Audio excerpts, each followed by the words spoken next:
What's up, everybody? Welcome back to Simple Songwriting. I'm your host, Cameron, and we are talking about another Sleep Token song today. On this one, we're going to be discussing a pretty cool one. Actually, probably my favorite song on the album, Caramel, one of the singles.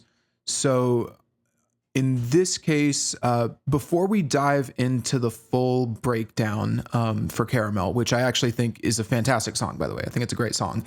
I just wanted to take a quick note on the lore and make a note on the lore. I've tried to figure out if there is even lore on this album, and the truth is like the fans don't even seem to know. You know, I was scrolling through the Reddit, and it just seems to be this big back and forth of like, you know, people should be okay with there not being lore. The songs are still good, but also there's plenty of lore. There's the flamingo that represents his duality and his dark nature and all that stuff. And the general sentiment that I've gotten is that they're actually like this song or this album doesn't develop on the lore at all. Which kind of feels strange to me. I wasn't the biggest fan of Take Me Back to Eden, but I thought there would at least be this kind of evolution of like the songs, or the development of the world and the lore and everything. But as I've continued to dive into these songs, it just seems like there isn't any. You know, I remember whenever I was reviewing Emergence, everyone seemed convinced that it had to do with his relationship with sleep, but then there's no other mention of that on the album. You know, the closest song I think that could be like lore or setting related would be the song Even in Arcadia, like the actual song called that. And something that I've kind of thought about too is that people don't even really seem to care if there's lore or not. I saw like, this is just a little aside and it's maybe an anecdotal example, but like this TikTok showed up on my feed and it was of this guy kind of poking fun at it where he was like having a fake conversation with himself, right? Where he was like, Sleep Token is about this guy having a conversation with this ancient deity. Yeah, that's it. So how does the ancient deity know about like cell phones and texting and ICUs and stuff? And it's like, bro, just go with it. It's like, okay. You know, it was kind of a lighthearted little poking fun at it. But the top comment, which is what I really want to get to, this was the number one comment with the most likes. And it was someone commenting saying, I don't even really care about what the songs are about. I just care that I'm feeling something that I haven't felt in so long. Now, I actually think that a lot of Sleep Token fans would agree with that. I personally think that that's not a good thing. I don't think that that's good. And it's kind of a sign of how low the bar is right now with music and songwriting, that we're at a point where it doesn't even matter what the songs are about and people don't even know what the songs are about.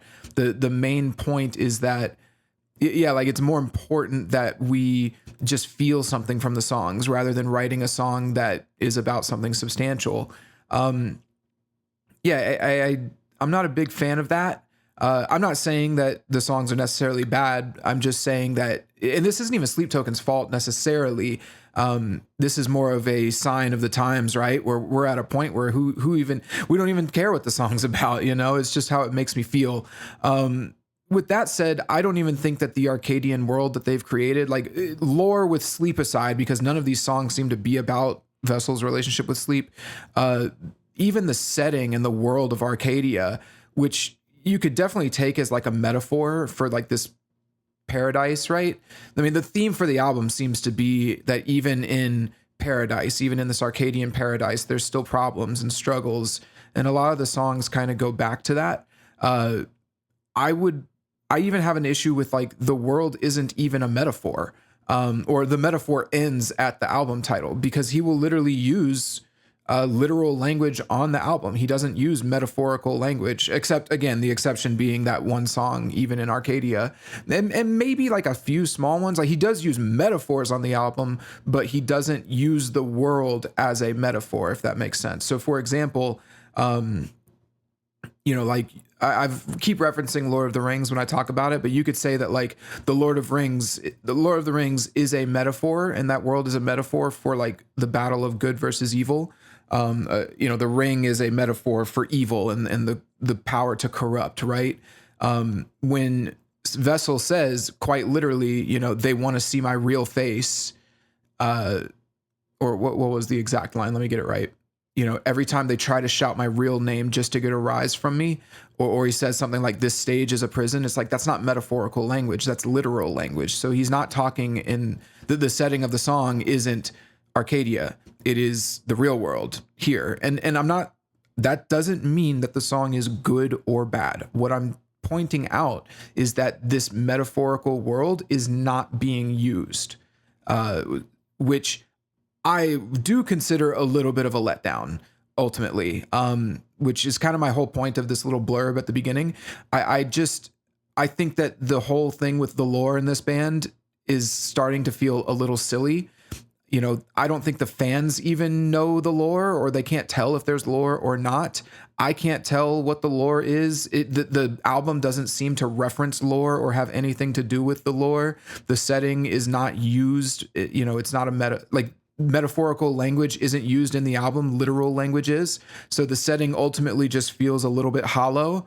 And the band doesn't seem to be interested in fleshing that lore out, which is a shame. And I say it's a shame because I actually think it's really cool. I think the imagery for this album is really dope. They just played their first show and the imagery was great. It was really, really cool imagery, at the live show. The problem is that it's all hollow. He's going to use all of that imagery and then sing songs where he says, I know I should be touring. I know these chords are boring. And so it's like, we're not actually in that setting or that world. It's all just kind of this masquerade. So yeah, and I think maybe the final point that I want to make is that with all of that said, and maybe my own personal gripes about it, I don't think that the fans care that the lore isn't in play. I think most of the fans don't even know about the lore or care about it. I don't think that the band really cares that they're not using metaphorical language. I mean, obviously, because they wrote the lyrics to not be metaphorical, they wrote them to be literal. So the fans don't seem to mind it. The fans really only care about how the songs are making them feel. The band doesn't seem to care about it, so because they write the songs to not be in the world. So I'm not going to care about it moving forward. I'm kind of going to scrap the idea of the lore being important with regards to Sleep Token because they don't seem to be interested in fleshing it out and no one else seems to care. The fans don't care. The band doesn't care. And so why should I? With that said, it doesn't mean that the songs are going to be bad, but I do think it's a missed opportunity because very few bands do things like this where they create a world or they create lore and there's something to follow along, like a continuous narrative or an exploration, right, of consistent themes throughout the band's history. So yeah. But if they don't want to do that, that's totally fine. They have, it's within their right as artists, but I'm not going to try to relate the music to any sort of lore perspective. So with that said, yeah, let's just get into Caramel, which is, funnily enough, if we disregard the lore and we just brush that aside, we can this is actually a really great song. And then there's a lot of cool stuff. So let's get into it. So we start off with some intro bells. So let's play that real quick.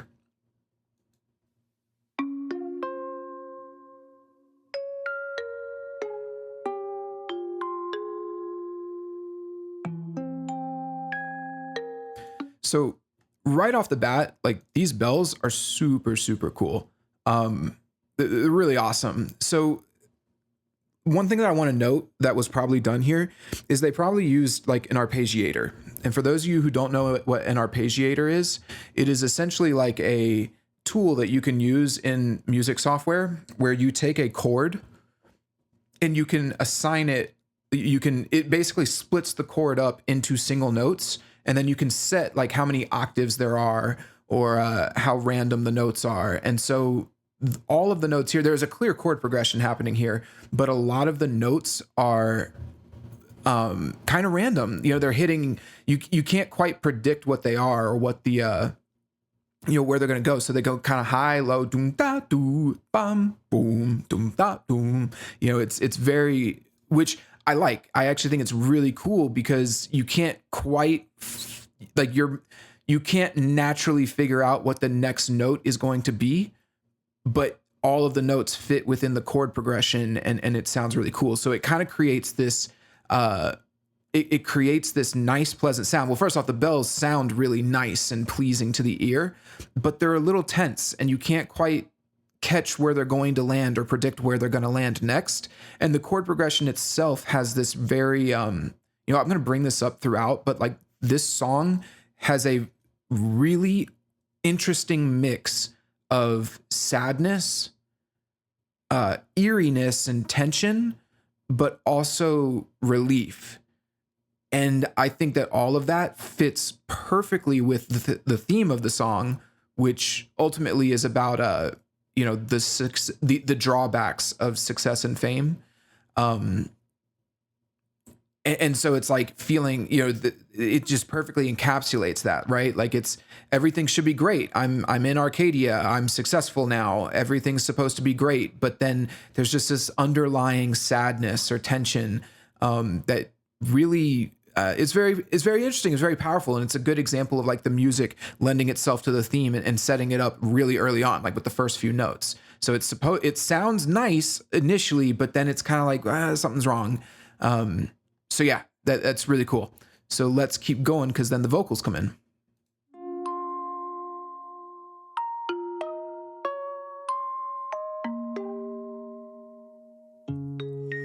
So again, like hear how it goes from like a really low note, like doom bum dee, and it hits like a really high note there.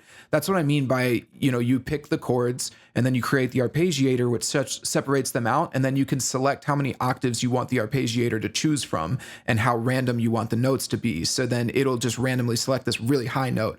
The reason I say it's probably an arpeggiator is because it's actually hard to compose something like this. It's hard to create. Believe it or not, it's actually really hard to create something this random that still is in the key and like functions properly theoretically, and has this type of like awesome sound. But an arpeggiator can do it. Again, I'm not criticizing. This isn't a critique. This is a very good use of the arpeggiator. But it's just interesting because that's how they probably got those notes. So like listen again how you have a really low bell, then like it jumps up to a really high bell. Count me out like sovereigns, pay back for the good times. Right foot in the roses, left foot on the landmine. Okay, so lyrics come in. So let's talk about this. First few lyrics are count me out like sovereigns, pay back for the good times, right foot in the roses, left foot on a landmine. Let's play the rest of the verse and then I'll continue to talk about it. I'm not gonna be there, tripping on the grapevine. They can sing the words while I cry into the bass line. All right, I'm gonna stop it there because then a whole bunch of stuff happens at that point. I think... So I know I said I wouldn't mention the setting and lore, but I want to point out, like I feel like the lines would have been more engaging if he had chosen something that fits into the lore instead of like the word landmine, right? So by abandoning the lore, by abandoning the setting, he can use any words or phrases he wants. So it does allow for more freedom, but at the cost of the setting. So I'm not trying to harp on this. I'm more pointing out the opportunity cost of abandoning the setting and so that you can choose whatever words you want. That's fine. That'll kind of be the last I say about it. But the lyrics, so with that said, I think the lyrics are objectively well constructed, but I do kind of wish he wouldn't rely on kind of random metaphors. Like right foot in the roses, left foot on a landmine. It's like, okay, it just feels a little on the nose. Here, maybe let me talk about this line actually, where he says they can sing the words while I cry into the bass line. Yeah, I find stuff like this very pretentious. And I know that that's actually part of the song. Like, I'm not trying to just hear me out. Look, bear with me before you lose your minds, right? I just think that sometimes stuff like that, if you've ever known anyone in real life who talks like that, it's always this kind of like, I know music more than you. You just pay attention to the music. I hear the bass lines. It's like, we get it. It's always, maybe it's just because I've had so many conversations with musicians who act like this and talk like this. And it's just kind of like, all right, we get it, bro. Like it's always a little egotistical. to me, which that's a subject that I will talk about here in a little bit, because I do think that this song is a little bit of a I don't know what the exact phrase would be. Yeah, hold on one second.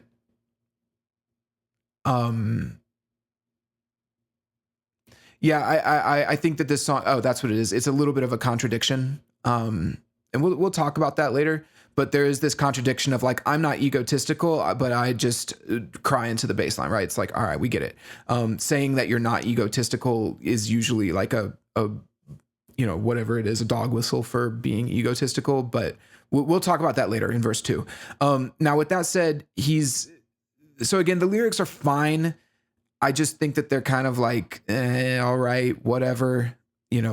I'm not sure what perspective you're coming at this from. It seems a little corny to me, or a little egotistical. But yeah, let's keep going. Last little bit. I know I'm harping on this. I don't want to harp on this too long, but I don't know if the fans will definitely disagree with me. I think right now the fans are in this rabid mode where they will just defend this band to the end of the earth. And I actually think this band's pretty good. It's definitely an above average band, but some of this stuff, it's kind of like what I was saying about the metaphors and the illusions or the illusion of depth that the world has. I think that the fans right now are totally wrapped up in the illusion of depth that this band has created. They're still like along for the ride. And in my opinion, I think like instead of recognizing the reality of what he's saying, which is like, oh, you're, you can sing the words, but I'm more deep than that. I cry into the bass line, and like taking that almost as like, that's a little bit egotistical thing to say, especially to your fans who are listening to it.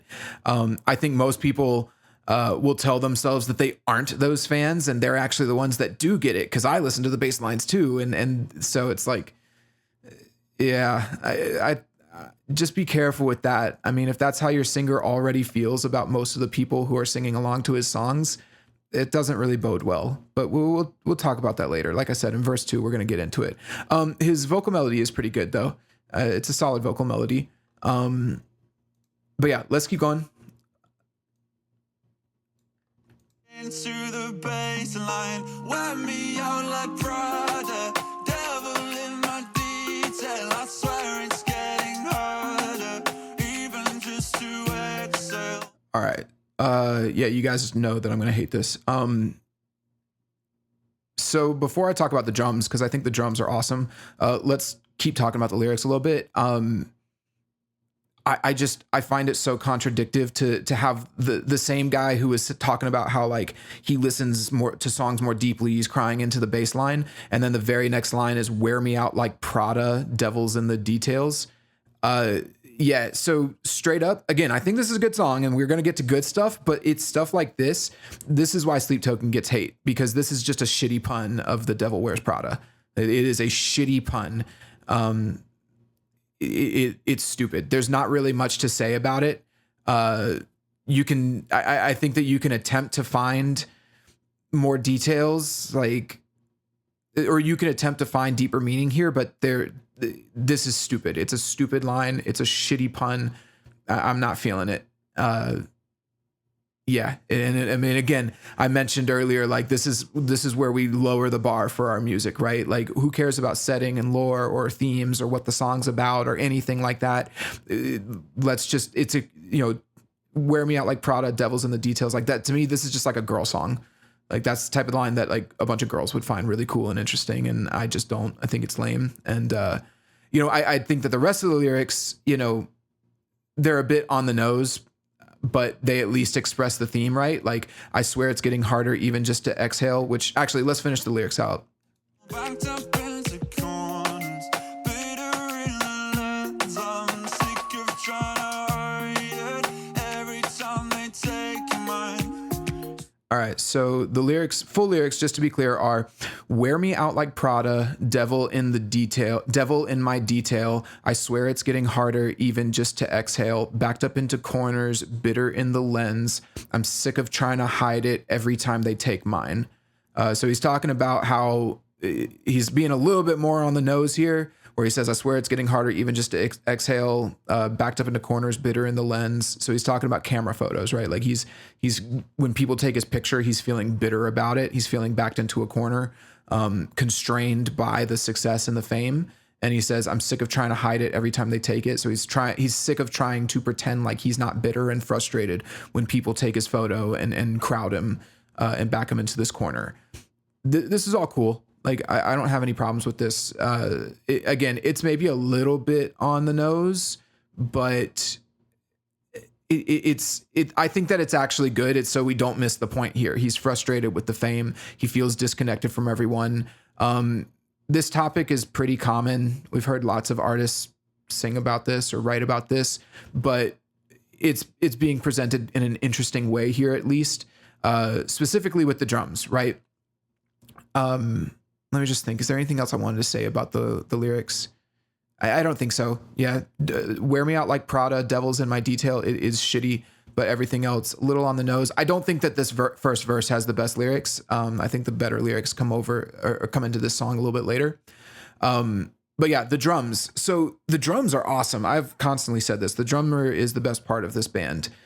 He chose a sort of modern reggaeton beat, which I think is super interesting. I don't think it's a mind-boggling beat or like super progressive, but I definitely wasn't expecting it the first time I listened to this song, especially considering the bells and the vocals. It seemed like it didn't quite fit, and I was a little surprised.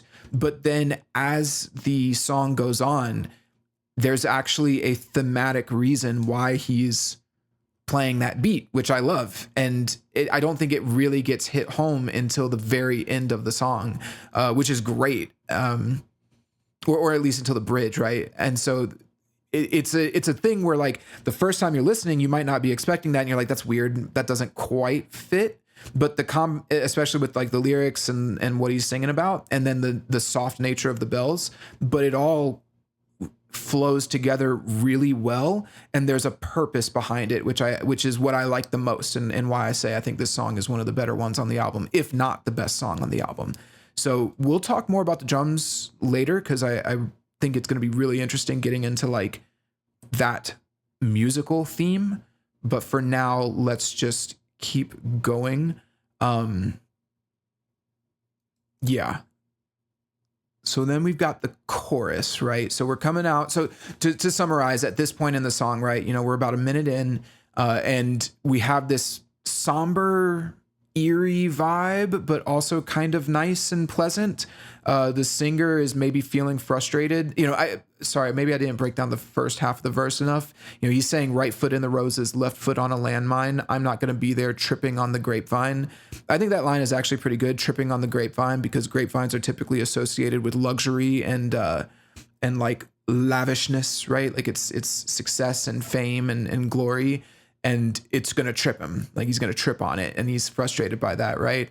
And even that right foot in the roses, left foot on the landmine, it just describes that situation where he's in right now, where, on one side of his head, everything is great. He's successful. Everything's wonderful. But then on the other side of the head, he feels like, oh, if I make one mistake, it's all over. I'm dead.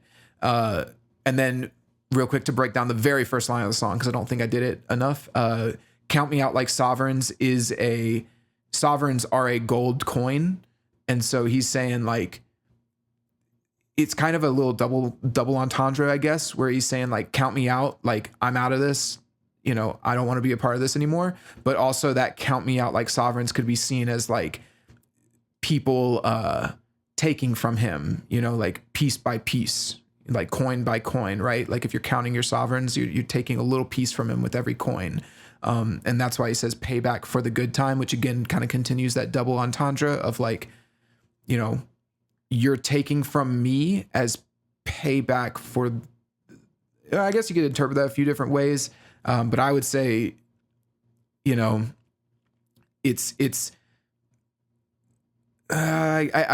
think it's the success that he has gotten. He is now having to pay it back to the fans piece by piece by giving like little pieces of him away. Which I actually like that. I really do think that's a really awesome metaphor. Super cool. And I just want to note it sticks within the theme and the world of this album. So that's cool. So yeah, it's interesting stuff. Really cool stuff on this first verse. I think that he does drive the point home, but I just think like mentioning the landmine, sing the words while I cry into the bass line, and then wear me out like Prada. Those are just corny lines. Not great. So I think this verse is like, this first verse is like 50-50 on like some of the lines are really awesome, super cool. And then other lines are just shitty puns and not really interesting and almost come off as kind of egotistical and like pity party. So this first verse is a little rough, but luckily we get to the chorus. And I actually think that this chorus is fantastic. So let's listen to this full chorus here.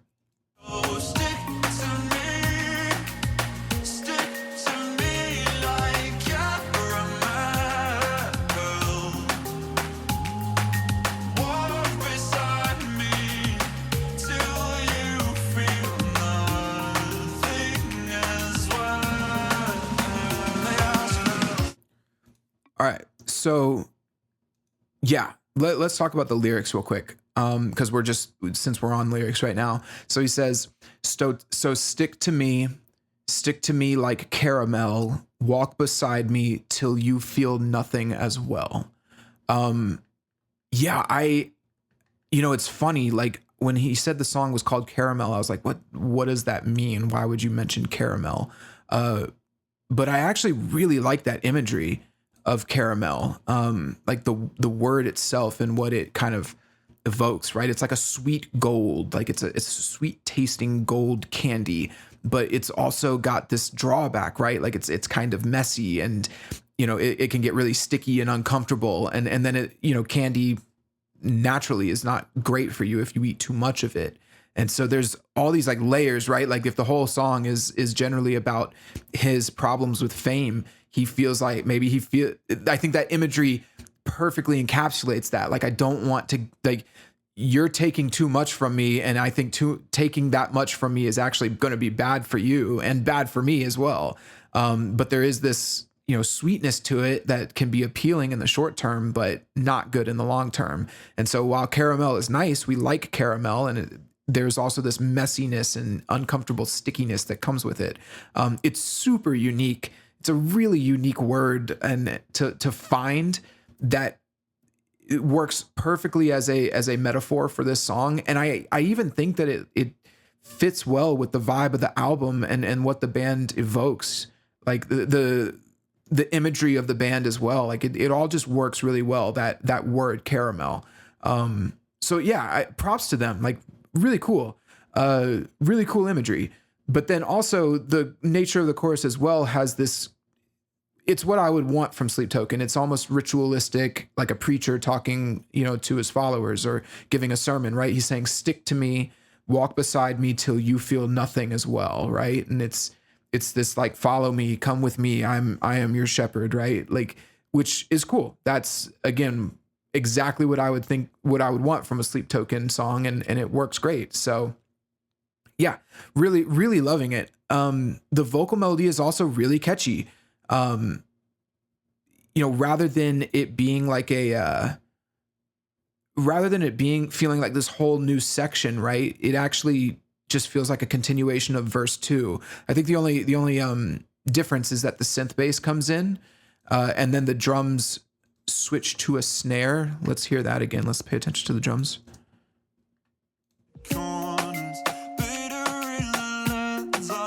So that's like an electronic snare that's going there, like ta ta dum da da da. But I think a full snare comes in, like an actual snare.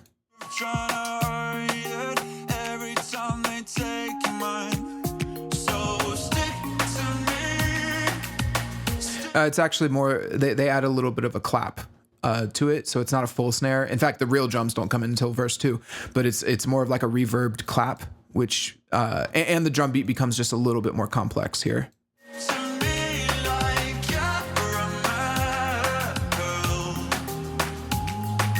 Like there's a little bit extra like percussion in the background, like which is really cool. And then there's also a really quiet harmony over the vocals. If you listen to that, it's kind of hard to hear. You can hear it if you just pay attention to like either the left or the right ear.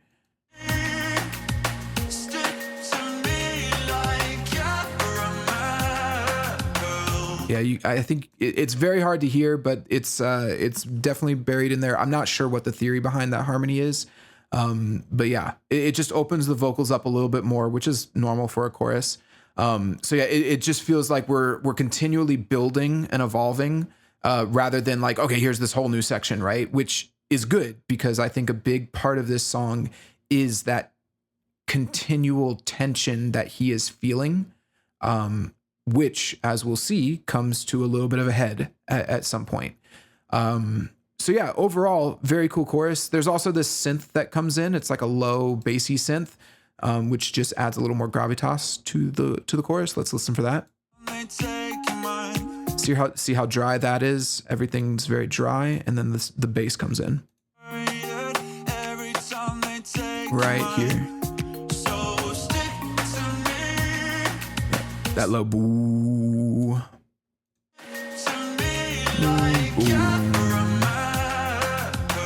Yeah. So essentially just these little touches here, like making the snare a little bit bigger, adding some reverb, adding a little bit of clap to the snare as well, adding that synth bass in, a little bit more percussion, a small quiet harmony over the lead vocals. Just these little touch-ups actually make this part feel so much bigger and more grand than the part that came before it, which is really cool. So yeah, this chorus is fantastic. This is a great chorus. All of it's really good. I don't really have any complaints about it. We're building on the song. We're continuing to establish the themes. Caramel is a great piece of imagery for this song in particular and for the band as a whole. Yeah, all of this is really good. So then we come into the second verse. Here we go.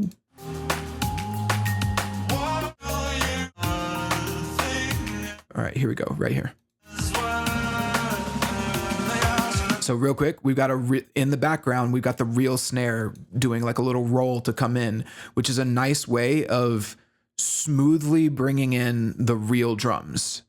So it doesn't sound like a total shift in percussion. We just kind of, for that split second, mix the electronic drums with the real drums and have the real drums do that roll. And then when the real drums come in, it flows very nicely, sounds very natural. And then we can, make that transition smoothly.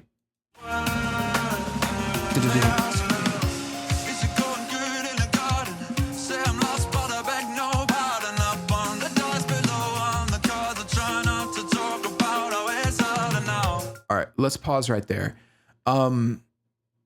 Okay, so first things first, this is obviously like an escalation in the song. It's definitely a big moment in the song. We're continuing to move upward, right?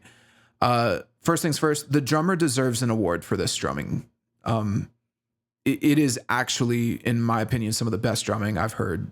Like, I don't want to say like ever, but like genuinely, it is unbelievably good. I think it's engaging on both a technical level. He's doing all sorts of crazy hi-hat rolls, tom hits, snares that follow with the vocals, but also keep the groove. It's also really incredible on a musical level. It's fun to listen to, but it's not necessarily overwhelming. It builds the tension in the song, but doesn't like overpower the vocals necessarily. It's such a great composition. I just can't praise it enough. And ultimately, we're not quite there yet, but it does build into the heavy chorus perfectly too. And so, yeah, there's so many unique things that I could point out here. I'm not an expert drummer myself, right? Like, I'm a guitarist. I've been playing guitar for 15 years. I understand drums, but I can't do everything. But I can point out a few things that are really cool. Like, for example, the snare drum doesn't consistently land on like a downbeat, but he still manages to keep a groove going. That's almost like completely counterintuitive to the way that drums work, right? I mean, the snare is typically what tells you where the downbeat is and where the groove is, right? It's like the thing that lets you follow along. I mentioned this on Emergence during that crazy, polyrhythmic section in Emergence, how the snare is the one thing that actually anchors it. So you still feel like there is some groove happening while the kick is what's kind of going crazy. In this section, everything's going crazy. He's basically doing a drum solo and it's amazing. I mean, it really is. So let's finish out this verse just talking about the drums. Let's just start from the beginning and I'll point out the things that are interesting to me that, even if you're not a musician, you can enjoy, right? So right there, like he hits, a little triple like da da da da da da.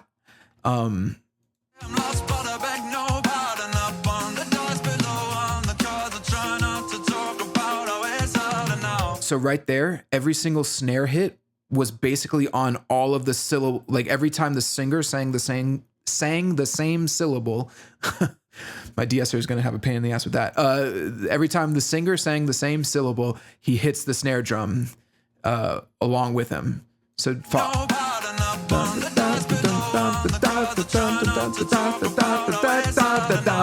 you see in every single da da da da da da da da, that snare hit is just following along with that. But he's also going nuts. So that's like the obvious thing, but then he's going nuts on the hi-hat and the cymbals. So listen to your left and right ears, how he's like all of the little like and the taps and things like that from the cymbals.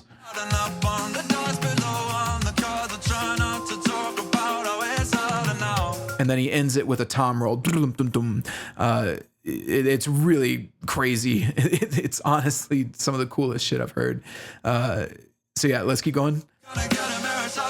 Big crash there, big crash after the tom roll. Which actually, funny thing about that crash is that it's not on the downbeat, right? So 1, 2, 3, 4. He hits it on the 4.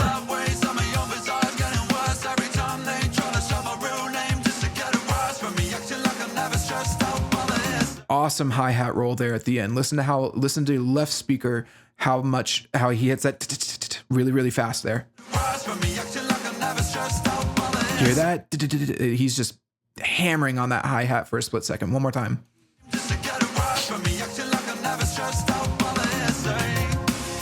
That's another cool moment where he plays through the start of the next measure. So what I mean by that is like when, if you don't know, a measure in music is like, that's a unit of time. And so the new measure starts, but he starts a drum solo and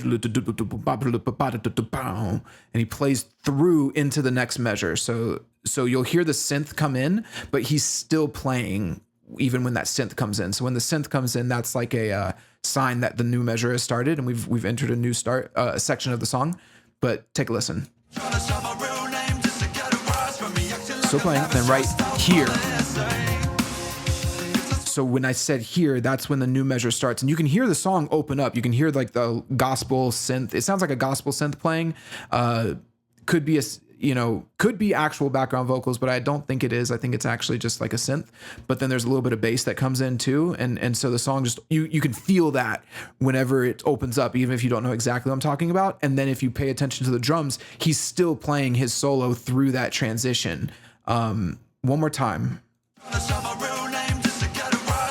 Right here. So it goes like so after the start. That's super cool. It's a really cool way to make the it's a cool way to both emphasize the transition but make that transition like, I'm not even sure what that does. Again, I'm not a drummer, and so the theory behind that, to me, it's like we've entered a new stage, but we haven't lost the intensity, and in fact, we're building on the intensity, right? Like we're gonna just play through that new measure. So while he's doing the drum solo, your ear is following along with the 1, 2, 3, 4 count of the song, even if you don't know the theory, right? You are naturally following along with it. So when we've hit the next section, like the end of the measure and the start of a new measure. And so when that synth comes in, you are following along with that subconsciously. And so it feels like you feel that elevation, right? But then the drums keep playing, and so there's this kind of like intensity to it that's like, oh wow, like this is really cool, even if you can't explain why it's really cool. So yeah, rather than the drums accentuating that change by playing through it, it almost makes it a little bit more impactful without losing the intensity, right?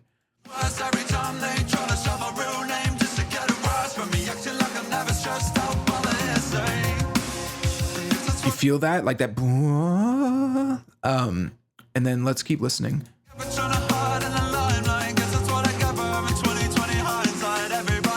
Really cool. I don't know what, I think it sounds like a China on the right ear there that he hits.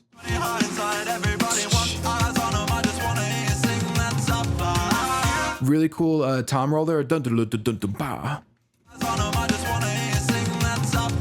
Or actually it's a dun dun dun dun dun dun da. That's what it is. Da dun dun dun dun dun da. Right here. Yeah. Another thing I want to point out is like none of this seems to be repeated either.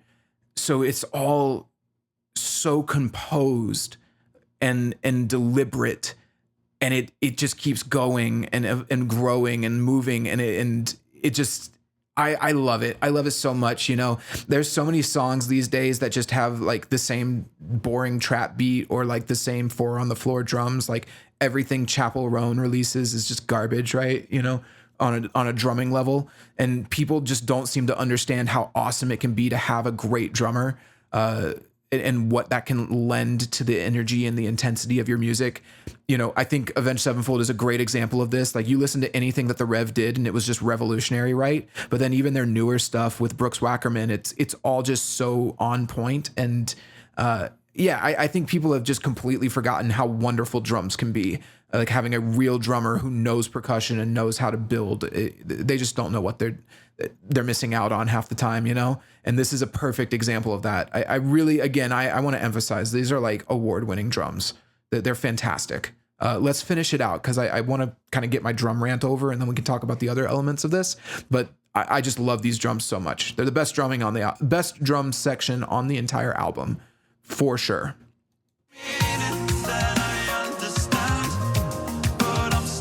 So we're gonna get a nice tom roll into the second chorus. So that's a triplet tom roll there. So if you don't know, triplets are 3 notes per beat. So if you got like 1, 2, 3, it's da da da da da da da da da da da 1 2 3 1 2 3 1 2 3 1 2 3, right? And so he goes on the snare. He does 2 sets of triplets. So da da da da da da. Or I don't know exactly how many, but he does the snare and then moves to the toms and then stops for a quick second before slamming back down into the chorus. So it's like da da da da da da da da da da. Let's listen to that again.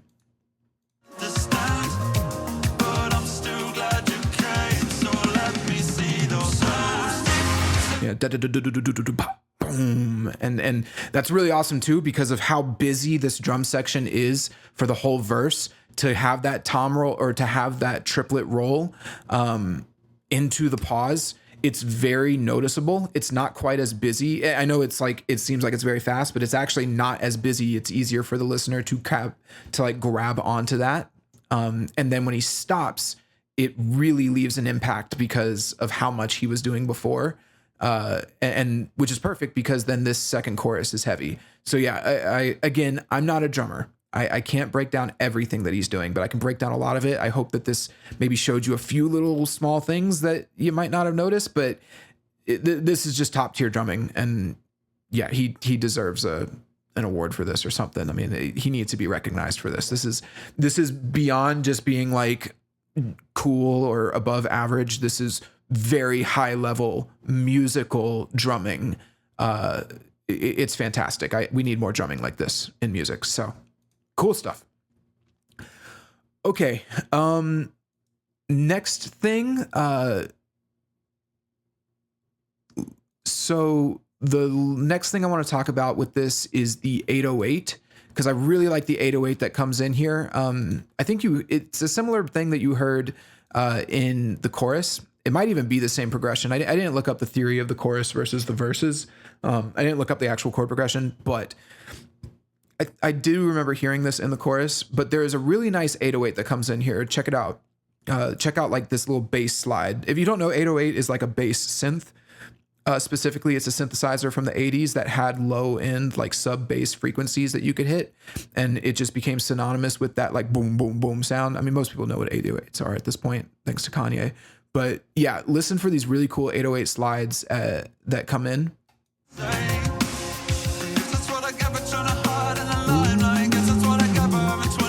It's like boom, doo, doo, doo. Yeah, it's a really cool use of the 808 because everything is so busy here. You've got these crazy random bells that are still playing. The drums are going nuts. The singer is kind of going nuts in his own way as well. And then you just have underneath it all this really powerful but kind of subtle bass just going doo, doo, doo, doo. And I think it's a very powerful and emotional use of the 808 that grounds the song a little bit or grounds the section a little bit. Yeah. And it might not even be something that you consciously recognize, but you feel it. You know, that's like the thing with the bass, right? Is that it's something that you feel, not consciously hear.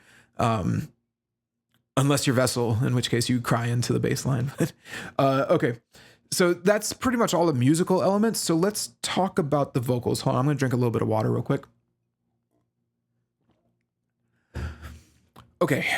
So the vocal melodies here, I think, are interesting. So here's one of the things that's kind of funny, right? I think the drums and really all the music here is so good that they actually kind of shine a light on the vocals being not as good. Which I hate to say that because usually Vessel sounds great. I mean, he's a fantastic singer and on most of the things that he does, even if I don't like his lyrics, right? Like he sounds good. He's a great singer and so he sounds good most of the time. But I will say in this section in particular, I kind of get this sense that he's a little bit out of his comfort zone. He sounds a tiny bit shaky. And I think that his rhythms, his rhyme schemes and all of that are not quite as refined as I think they should be on a part like this. So we're not going to talk about the lyrics yet. Let's just back it up and talk about like his vocal melodies. And I'll maybe point out where it feels a little stiff to me.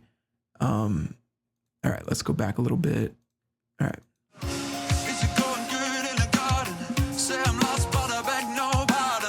So right off the bat, that's all solid.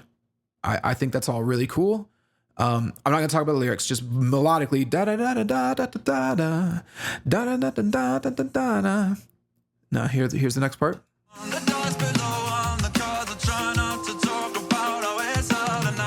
That's all really good. And again, that's the part where the snare accentuates each one of his syllables. I try not to talk about how it's harder now. Really cool. That's all good. So then we get into the next part. All right. This is where I think it starts to fall apart a little bit. It's just a little messy. He says, can I get a mirror side stage looking sideways at my own visage? And I think that word right there, it doesn't quite rhyme. He's saying visage. Let's hear how he says it again.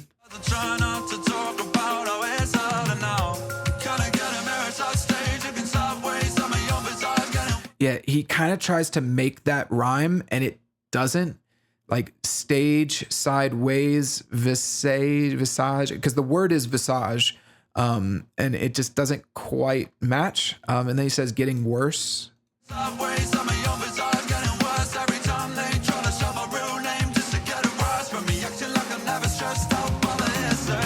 Yeah, so I think that's where it falls apart a little bit for me, because then he's trying to match the intensity of the drums by doing this continuous line, right? Like da da da da da da na na na na na na na na na na na na na. It just doesn't. The words don't really rhyme, though. It's a very weak rhyme. So yeah, that's what I mean. Where I'm like, I feel like he's trying to go all out and do his cool thing here, but it just feels a little iffy. Let's back it up and listen to it again.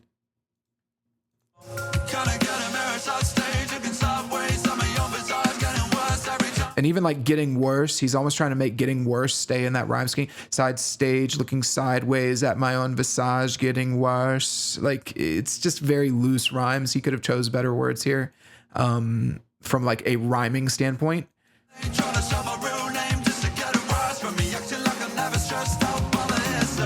And then he says like acting like I'm never stressed out by the hearsay, like just to get a rise from me. I think that's fine. Like melodically, you know, every time they try to shout my real name just to get a rise from me, acting like I'm never stressed out by the hearsay. It's like even that, I feel like he's trying to make rhyme with that side stage, sideways, visage, never stressed out by the hearsay, but it's just a little weak. And again, I'm not a rapper, but I can tell you that the rhymes are not working here. Super great. Let's go into the next part.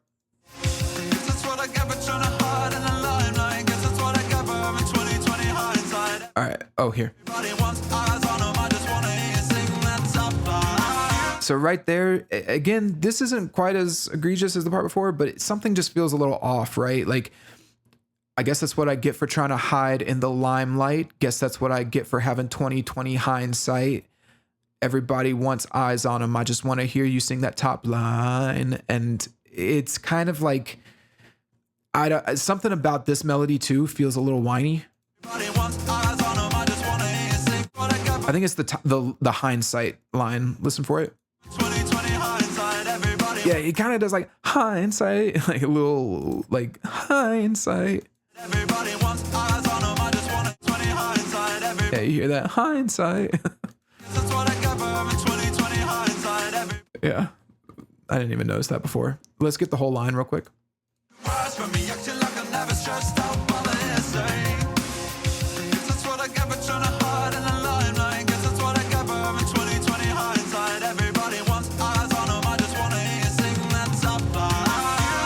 Yeah, it's just kind of like, all right, you know, I don't know, something about that.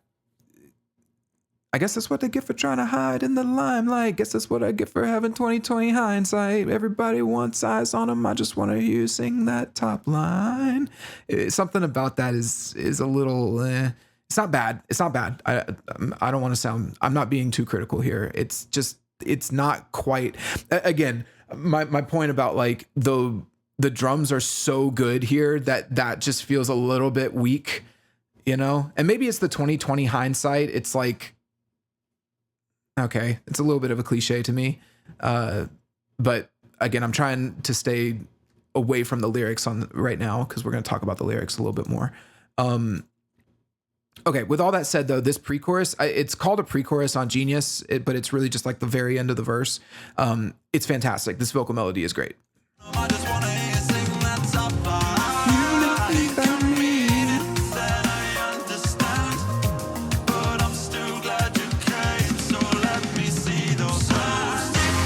Yeah, so that like, and if you don't think I mean it, then I understand. That's really good. That combined with the music, I think on its own, it's not as good on its own, but on top of the chord that's being played, it just has like.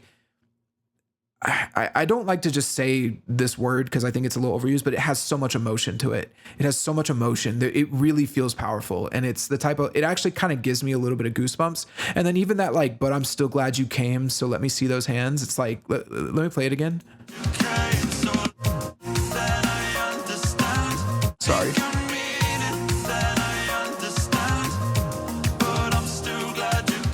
And you can almost hear right when when that chord progression starts, right before he says, but I'm still glad you came. There's almost like this little background choir synth going like, ooh, which it just kind of gives me goosebumps. It really does. It's a very nice moment because he switches to almost like a major chord and it sounds happy. Like, I don't know how to describe it other than this. It sounds both happy and sad at the same time.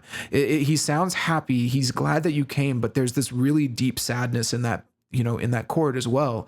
And again, it's perfect. It's great for what this song is trying to accomplish. I really appreciate that. And I don't know the exact theory of what's going on here. I try not to get too deep into theory, but it is definitely a wonderful moment, probably one of the better moments of the song.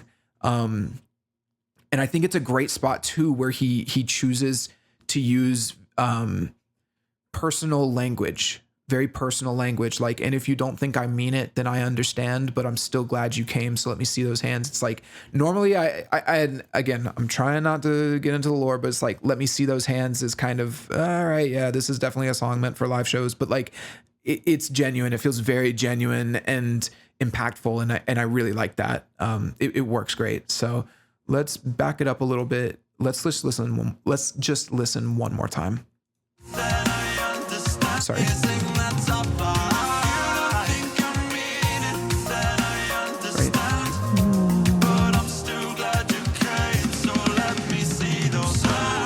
Yeah, it's a really nice melody, and it's like he even kind of starts off in a more tense place, like vocally, where he's like, and if you don't think I mean it, then I understand. Excuse my singing, I'm not a singer, but like, if you don't think I mean it, then I understand, but I'm still glad you came. So he kind of comes down a little bit, and it's just a little, it's very nice. It's a very pleasing line, and I think that, you know, if the song is meant to be him speaking to the fans directly, like as him, not necessarily as like some fictional character or anything, it's great.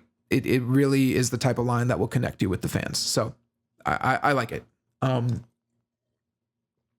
Okay. Now I'm about to talk about why I don't like it. So let's talk about, there's a subject I want to talk about here, and it's deconstruction. So, well, actually, let's go through all of the lyrics real quick.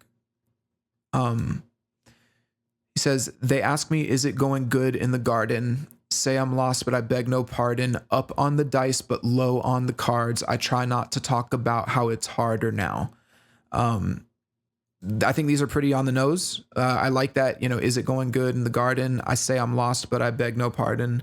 Up on the dice, but low on the cards. It's like, again, everything feels good, but there's problems, right? And then he deliberately expresses that, or explicitly expresses that with, I try not to talk about how it's harder now. Can I get a mirror side stage?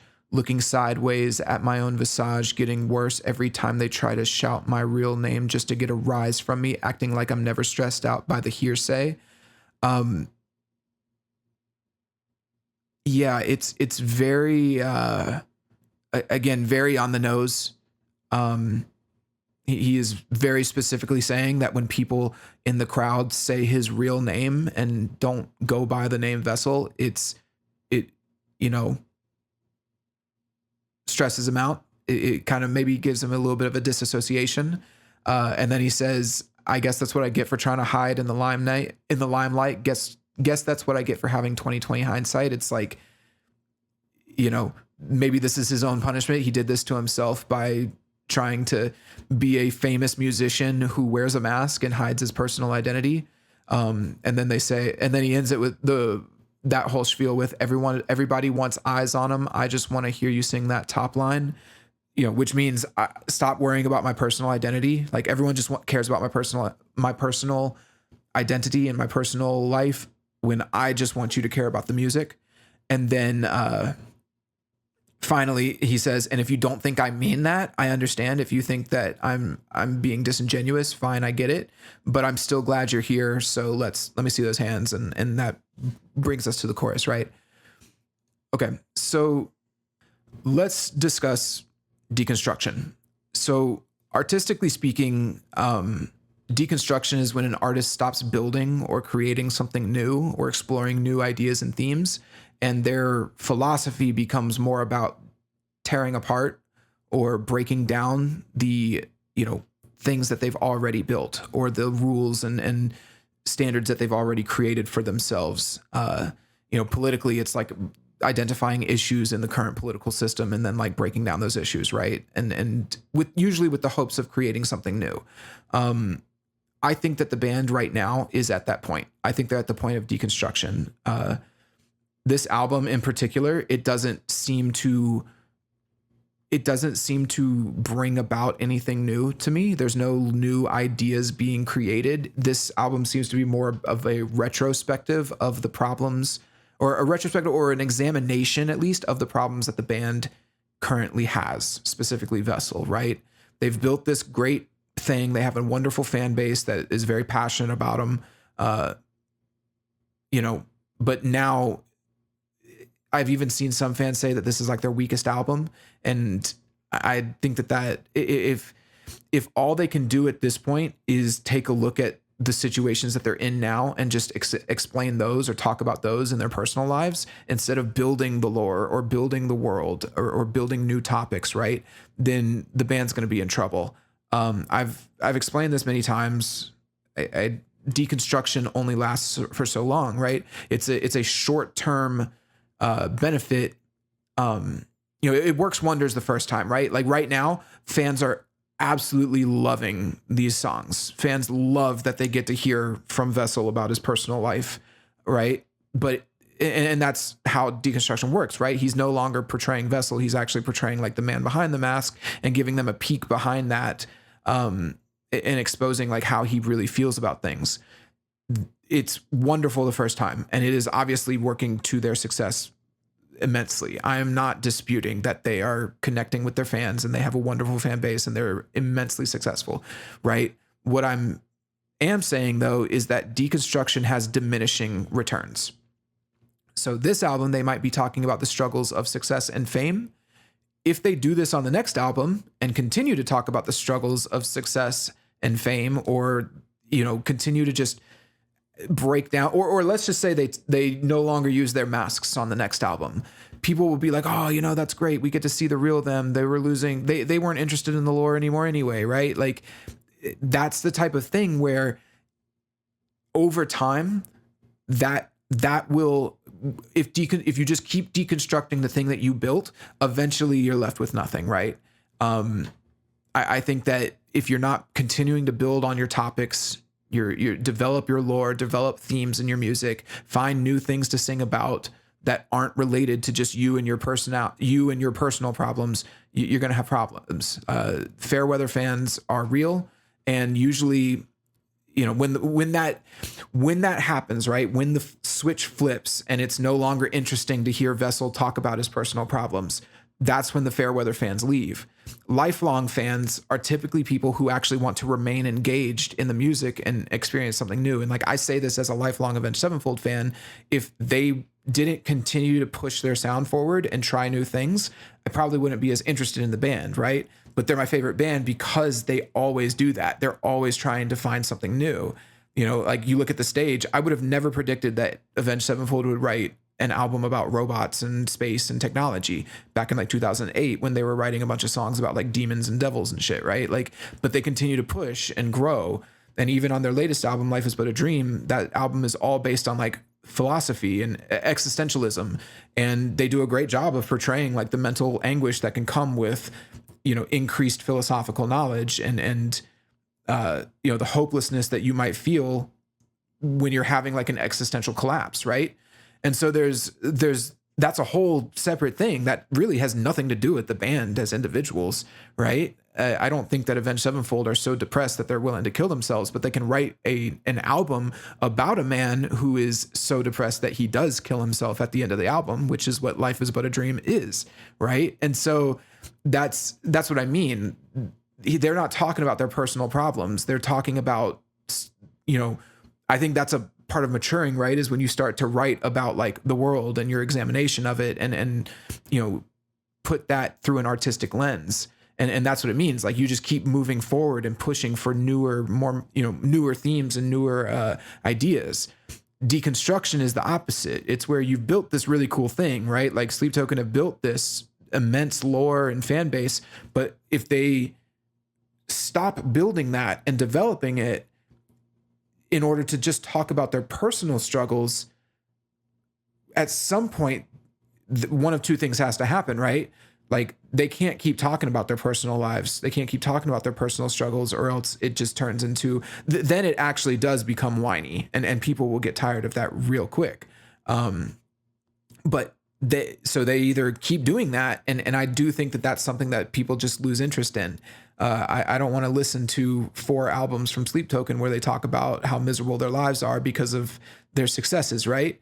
But then on the other hand, they could turn this ship around. They have the lore, they have the setting in the world. They can continue to develop that endlessly, really. They just have to be creative about it and how they go and how they move forward. But that's why I'm kind of disappointed by this album and why I harp so much on the lore, because here they are at, I don't want to call it the peak of their fame, but they're definitely at a massive high point in their career, and they're already starting the process of deconstruction. So maybe just so it's clear, like when I talk about why this is a little bit of an issue, right? And why it's going to be an issue for them. This whole song in and of itself, while it is a good song and I've complimented it a lot, the song is a contradiction, right? If they just cared about the music and didn't care about their personal lives, right, they wouldn't write about their personal lives. They would continue to develop the lore, or not. It doesn't even have to be lore, right? It could just be a new song, a new topic, or a new theme for the album. There's so much that a band like this can do. And in this case, they purposefully chose not to do it and lampshade them talking about their personal lives, right? So like lampshading, if you don't, that's when you point out something that's obviously there. Like when a story points out its own contradiction, right? It's like, yeah, I know that's stupid, but that's what we're doing. And it's like, well, no, hold on. Why would you do that thing if it's stupid? It's like, yeah, I know that we're talking about our personal lives, so you might not believe me, but it's still how I feel. It's like, okay, just because I almost see it as like a Freudian slip, right? Because in writing this song, they have made me care way more about their personal lives and, their fame and everything other than the music than anything else that they could have written about. If they had written a song about, devils and demons and stuff or whatever, I would be focused on the song and the music and the lyrical themes. But in this case, I am focused on their personal lives and their career as a band, so that's what I mean. It's like this little slip of like, I think they actually do want people talking about their personal lives. I think they do want, people talking about their fame. I don't think that they really are that interested in keeping people out of their lives. I think, they might not even realize it, but I think there's a part of them that likes being, likes getting this attention. And so the mask is not actually hiding people from their personal lives. It's actually inviting people to dig deeper into their personal lives. And then they point it out. And you're supposed to kind of just go along with it, but I don't, right? It's like, hey, we just want you to appreciate our music. We don't care about that. But here's an album about our personal lives and how you wish you'd stop digging into them and just care about our music. It's like, well, you sacrificed the music. You could have written about any other song topic, and you decided to sacrifice that in order to make an album about your personal lives. You see what I mean? It's a contradiction.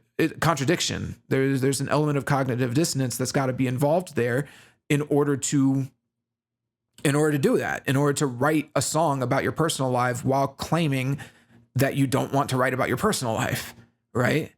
So I think that it's again, Freudian slip is the way to put it. I think that they actually are I think that they might not even realize it, but I think that the next logical step for this band is for them to just cast off the masks and the, all of that crap entirely and just be Sleep Token unmasked. The problem with that is that then they will say that the fans made them do it, and then the fans will blame the toxic fans when in reality, nobody made them do it. They could have just kept on with the masks, right?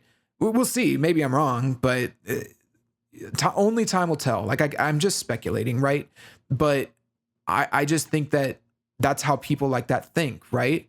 Like if you think that if you're willing to sacrifice your artistic integrity to accommodate, just the few toxic fans that expose your personal life, those fans are going to push even deeper into your personal life because they know that it gets to you, and you're just going to keep compromising that integrity.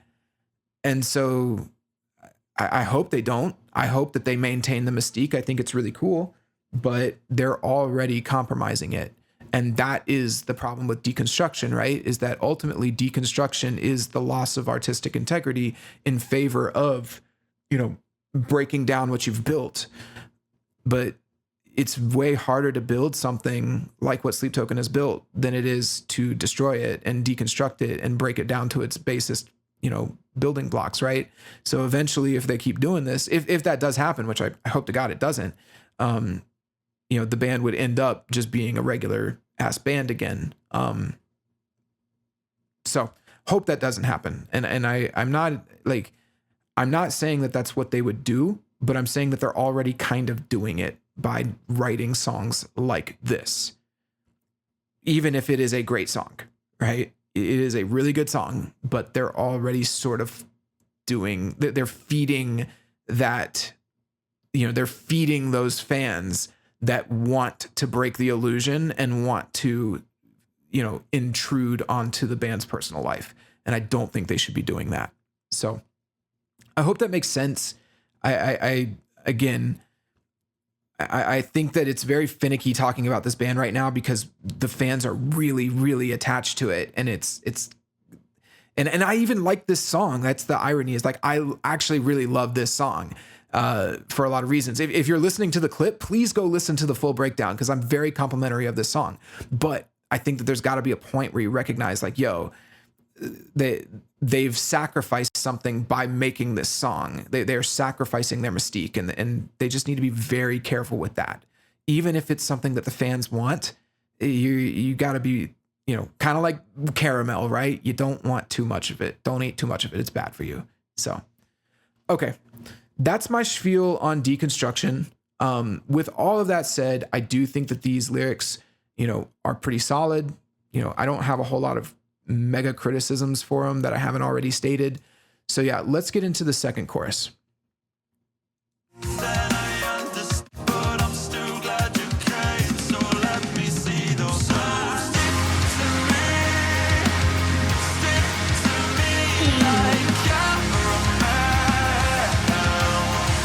Yeah, so this is all, I think everything's the same from like a musical standpoint, but the guitars and heavy drums come in.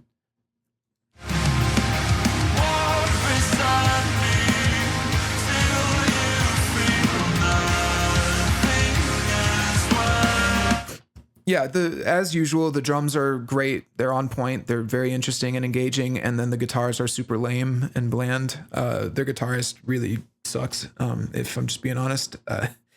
So I don't mean to be rude, but as a guitarist, anyone that's impressed by these guitar parts needs to learn to play guitar. So let's keep going. We got a second half.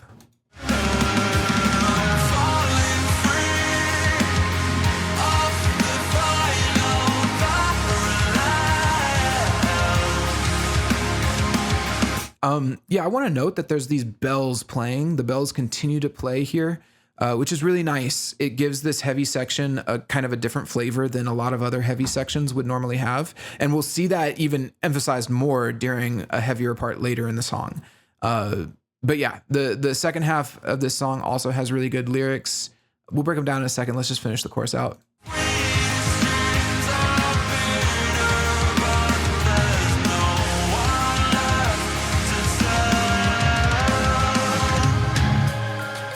Yeah, so first off, really nice synth there at the end that's kind of high and just smoothly fades into the bridge. I really like that.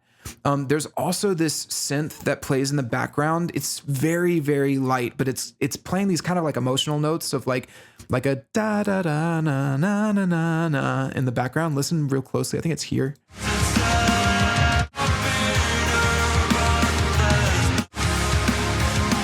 There it is. Da na na na na da na na na. It might be a guitar. It kind of sounds like a guitar, but it's just buried in the mix. Take a listen real closely for those higher notes. You hear that? Na na na na na na na. Yeah, it's kind of hard to hear, but it does sound nice, and it just adds like this subconscious, like more emotional element to it. So that's cool. Then we get into the lyrics real quick. So the second half lyrics are, I'm falling free of the final parallel. The sweetest dreams are bitter, but there's no one left to tell. Yeah, so the final parallel, that's like a parallel on a map, longitude, latitude.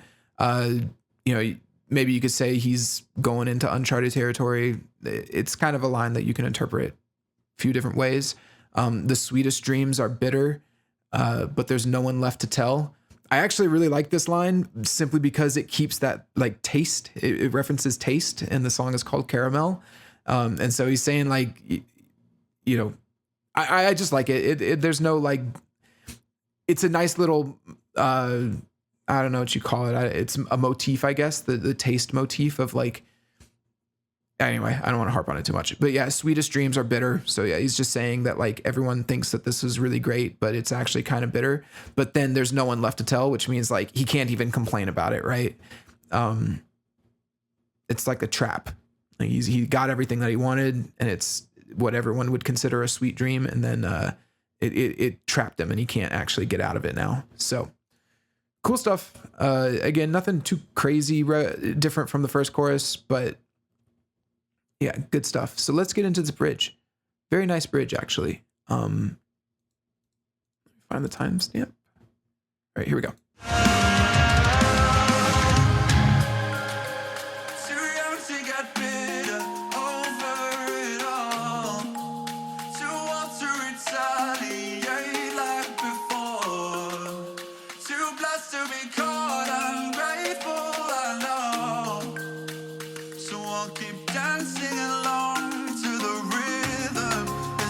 All right, let's pause there. So, okay, this is fantastic. Like, this is like, I wish that his lyrics would do things like this a little bit more. And I always find it funny, right? Like when artists will write stuff like this, Kanye does a lot of stuff like this too, where he'll mention like Chick-fil-A chicken on a Sunday or something in the middle of a song, like some random line just to catch your attention. But it's always like a gimmick, right? Like the Prada lyric in this song, it's a gimmick. It's a pun. It's, you know, wear me out like Prada, devil's in the details. It's stupid. And so, but then at the same time, he'll write these really brilliant lyrics like this. So the lyrics are too young to get bitter over it all. Too old to retaliate like before.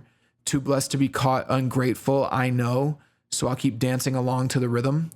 I'm just gonna read the second half lyrics. We'll listen to the second half too, but I just want to get all of them out so that way you know. He says, "This stage is a prison, a beautiful nightmare, a war of attrition. I'll take what I'm given, the deepest incisions. I thought I got better, but maybe I didn't." So, okay. First off, I think these lyrics are super poignant. It really drives home like that feeling of being trapped by fame. He doesn't seem ungrateful. In fact, he specifically says like, I'm not, you know, too blessed to be caught ungrateful. I know, like he's even pointing out that like this could come off as ungrateful, and he gets it. And he's not even saying that he's ungrateful. He's just saying that like, it's a problem. Like there's problems here. He's struggling with it, you know? And again, like too young to get bitter over it all, too old to retaliate like before. It's like, that's kind of it again, like that trapped feeling, like even at his age, even where he's at in life, he's in this trapped place. And it's kind of, I think that those lines are actually some of the most powerful in the whole song because they don't have to specifically apply to the situation that he is in. That's something that anyone can relate to in their personal lives, right? I mean, I know personally there are times where I, you know, just for background, I'm 31, and there are times where I think about myself in the 20s where, you know, he says that line, too old to retaliate like before. It's like, man, I remember in my 20s, I was a little, you know, I was fired up. I was ready to go.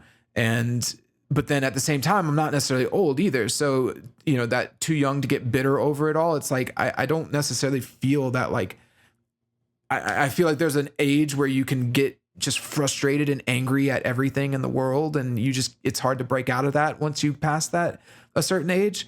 And I don't feel like I'm there either. Like there's still this, you know, I still have a lot of youth in me, it feels like.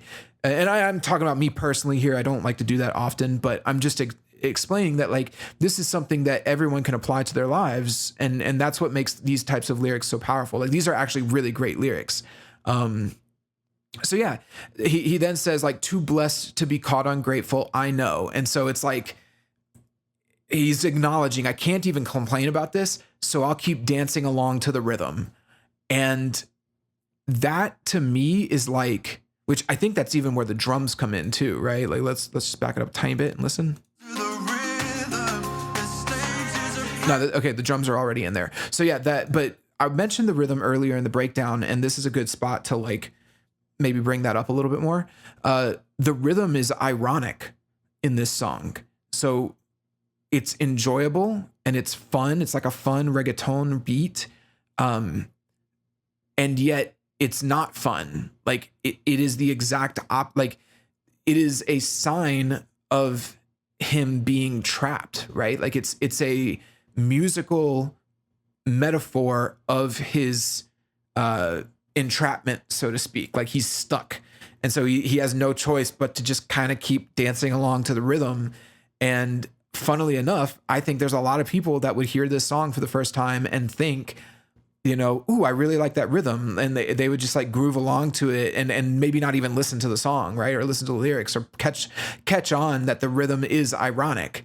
And I think that that's brilliant songwriting, because they set it up at the beginning of the song, right? And you know that beat comes in and it's like, what is this? You know, I wasn't expecting this, but ooh, you know, and I think a lot of people would really get into it. And then it turns out that it's actually this symbol of how trapped he feels, you know. So I guess I'm just going to keep dancing along to this rhythm because I don't have any other choice. And that's emphasized by the next line where he says, this stage is a prison, a beautiful nightmare. Now, I do think that the line "a beautiful nightmare" is incredibly cliche. It's super corny, but it does fit here. It does fit, but yeah. But yeah, so the overall theme is fantastic, and musically it works perfectly. Even this section on its own, right? It's like this section, it has a really nice groove. It's really fun, and it almost has this bounce to it. But then again, the chord progression is super sad and mellow. So like, listen.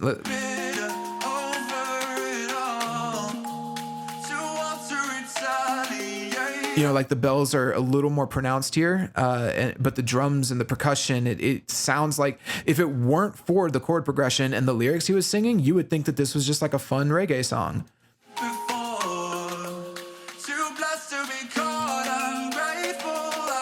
Like you can see a bunch of girls shaking their asses to this. Like it's really cool. Like, so then we get into the second half though. So I'll keep dancing along to the rhythm. The stage is a prison. So these beautiful synths come in, really nice, very simple. I think they just follow the chords for the most part. I don't think that they're actually strings. It's more like background synth strings. And yeah, there's background. So he switches to a different melody as well. He says, the stage is a prison, a beautiful nightmare, a war of attrition. But then there's these background vocals that sing the lines from before where he says like, too young to get bitter over it all. Here, take a listen for the backgrounds. He's saying, over it all.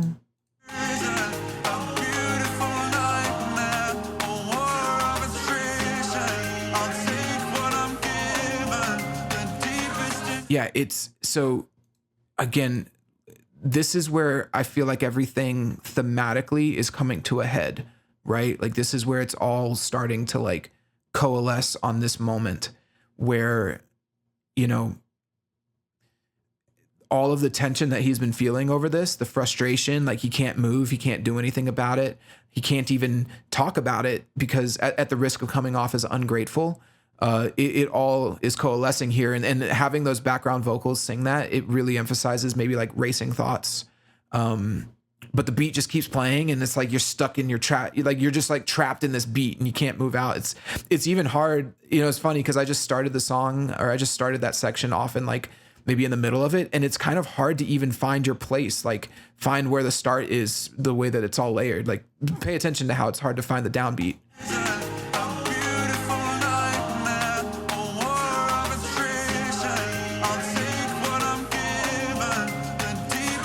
hear how like if you started in the middle of that section, you're almost kind of lost. It's very discomforting and you can't quite figure out where you're supposed to be or where like which vocal is the lead vocal, which one is on the downbeat. You know, it's discombobulating, right?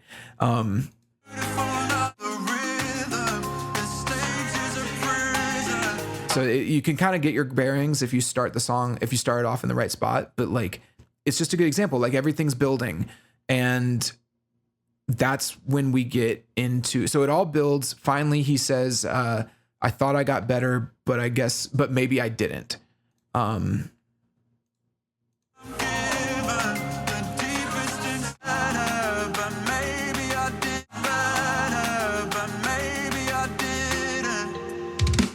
So before we get into the breakdown, I do think that line, you know, I thought I got better, but maybe I didn't.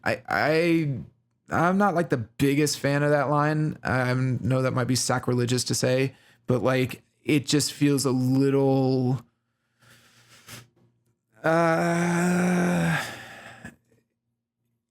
it just isn't quite doing it for me. It feels a little bit off theme.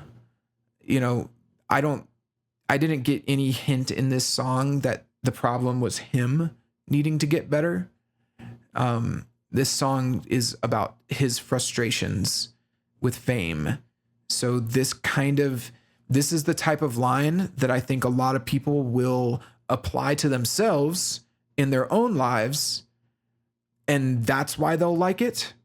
But in the context of this song, doesn't quite fit, and that's why I don't like it, if that makes sense. So yeah, the issue in this song to me clearly isn't him. The issue in this song is the situation he has found himself in. Now you could maybe say that's him and that's something that he needs to work through, but it's not like he needed to get better. That wasn't anything that I took from this, right? Like I took from this that this is something that he needs to learn to accept is this newfound fame. But yeah, that he kind of does that begrudgingly with the line, so I'll keep dancing along to the rhythm. I almost feel like that should be the line that happens before the breakdown, because that would be the juxtaposition, right? It's like if he says, so I'll keep dancing along to the rhythm, and then the rhythm stops and it goes into the breakdown. That to me would be like, no, he's not. He doesn't want to keep dancing along to the rhythm, you know? But I didn't write the song. So anyway, we get this immense breakdown.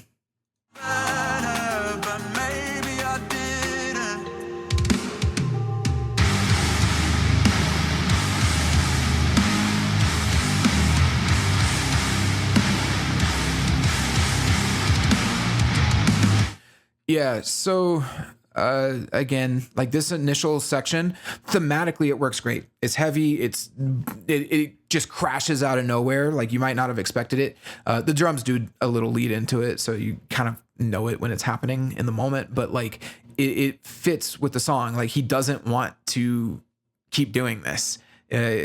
Like that whole line about being chained to the it's like being chained to the rhythm, right? That's a Katy Perry song. She sucks. Anyway, so it's very thematically relevant, and I would argue this is how he actually feels, and we're gonna get like this breakdown continues to develop, but yeah, this initial section though I honestly think is just okay. The guitar part is super lame as usual, but the drums are cool. So yeah, let's just get through this so we can get to the vocals.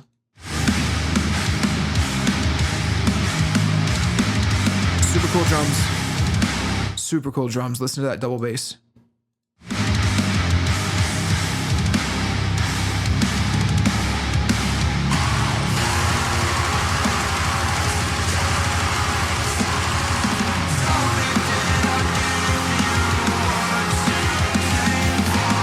Okay, so then we actually get into this, like, it's almost like black metal, right? Like we've got this double kick, like, and then there's this kind of back and forth between the screaming and the singing vocals.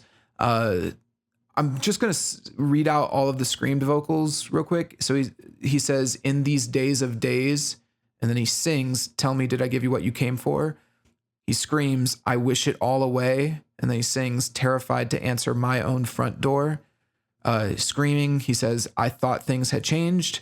Then he sings, "Missing my wings in a realm of angels." And then he screams, "But everything's the same." So those are lyrics. Again, this is the climax, very clearly the climax of the song, where like all the tension that he's felt finally explodes, but it's very understandable, relatable tension because he's felt trapped. And the song has been gradually building to this moment, which makes it very powerful and very impactful. Let's keep playing through it because they, even as heavy as this is, they actually make it heavier as it goes along. So hear how the snare is very, the snare is actually only playing on like certain notes. It's not, it's a slow snare basically. So right here, listen to the snare.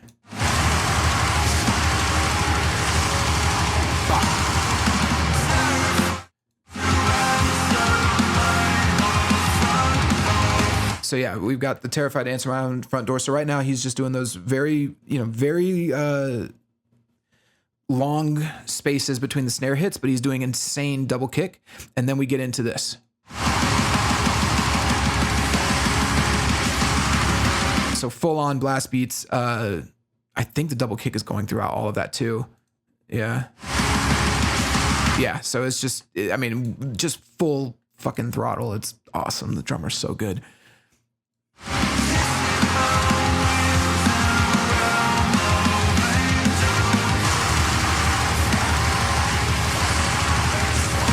And then back to the snare every few hits.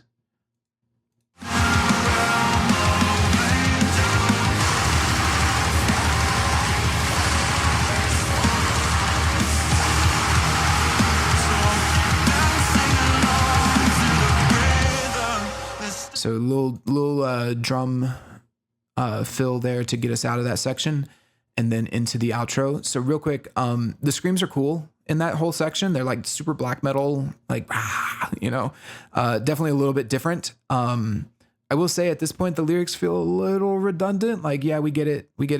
I think the most powerful line, I think there's two really powerful lines there. Terrified to answer my own front door. That's definitely like, that's a line that can kind of hit home. It's something I think we could all understand. I think it's interesting that he mentions his own front door because it almost humanizes him a little bit.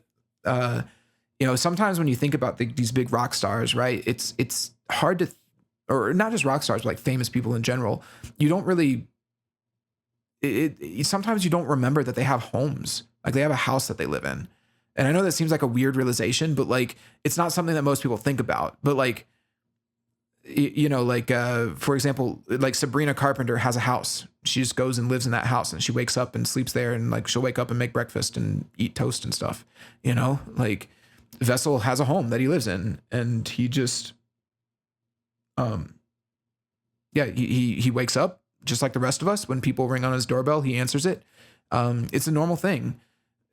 So I think that's something that we forget. And so him saying that is kind of interesting. And it's a nice little reminder. Like if you're one of those fans who's crazy, which let me be very clear. If you are a crazy fan exposing people's personal identities, like what the hell are you doing? Like, don't fucking do that. That's fucking weird. Like never put your artists up on this pedestal like that, where you have to stalk them and obsess over them. Like they're humans, they're people, they're humans. Like enjoy the art. That's what you want from them anyway, right? Like just accept that like as a product. Don't think it's like this weird thing where just because someone made music that you like, suddenly now they're like a deity to you and you must like be in their home or be in their personal space. It's weird. It's like that story where Robert Pattinson had this fan girl that was stalking him. And so he just went outside and met her and was like, hey, let's go on a date. And she was like thrilled. And then they went on the date and he basically almost on purpose gave her the ick by just being this boring normal guy wearing like sweats, and he ordered like spaghetti and was just eating spaghetti or something and slurping it and just kind of being like, so how was your day today? And she was just like, it was good. And she just never bothered him again because it ruined the illusion, right? It ruined the fantasy of that celebrity. Yeah, don't be a weirdo.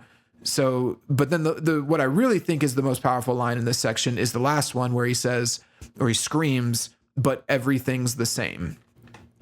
And then, which it's very funny that he screams that, because then we go right back into the bells, which we basically had at the beginning. Rhythm, the stage is a prison, a beautiful nightmare, a war of attrition. I'll take what I'm given, the deepest incisions. I thought I got better, but maybe I didn't. Little funny note that at the very end when it goes like dun dum dum da dum, I think that that's another sign that there was an arpeggiator used, because it sounds like maybe they had a small chord change there and then they shortened it, which the arpeggiator will react to how long or short the chords are. So yeah, that's probably why those notes were like dun dum dum da dum, because they shortened the note. It's just a funny little thing to be aware of. Anyway, so yeah, we basically start back at the beginning, kind of like nothing's changed. And he does repeat bridge too. I'll talk about that in a second. But yeah, I think it's really cool how this whole song was about like being trapped in fame, and he has this massive explosion, and then it's like, you know, the final line in that massive black metal breakdown screaming explosion is everything's the same, and then we just return back to the same thing that we had at the beginning of the song. It's very it's almost a little sad, you know. You feel bad for him a little bit, but it's just kind of the nature of the song, right? I mean, he's successful now. There's nothing you can't, once the genie's out of the bag, you can't really do anything about it. So he's just got to accept that. Now, whether he accepts it or not, you know, he says, so I'll keep dancing along to the rhythm. The stage is a prison, a beautiful nightmare, a war of attrition.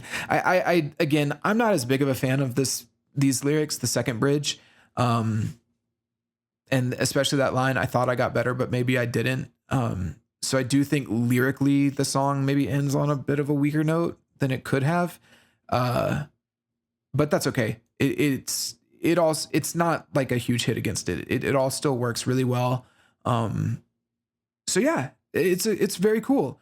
I really like this song. I actually think it's probably the best song on the album. A whole lot of really good stuff here. You know, again, if you listen to the clips and you came to this video from the clips, please know that like I'm complimenting this song. I like this song.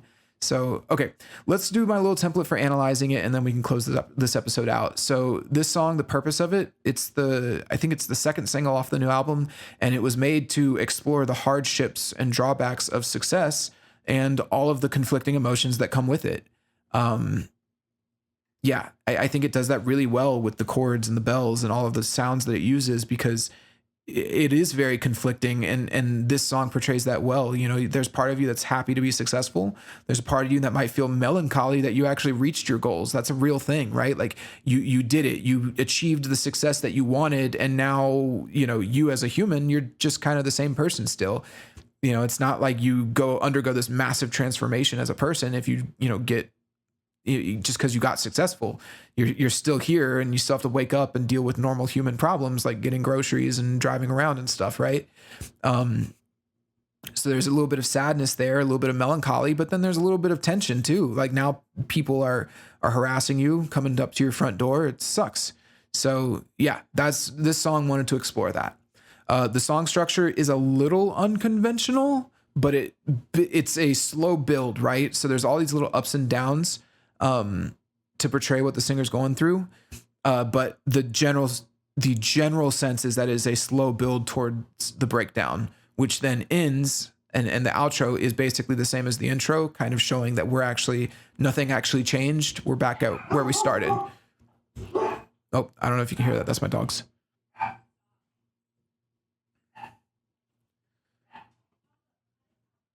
Okay, I'm just letting a pause there because my dogs are barking.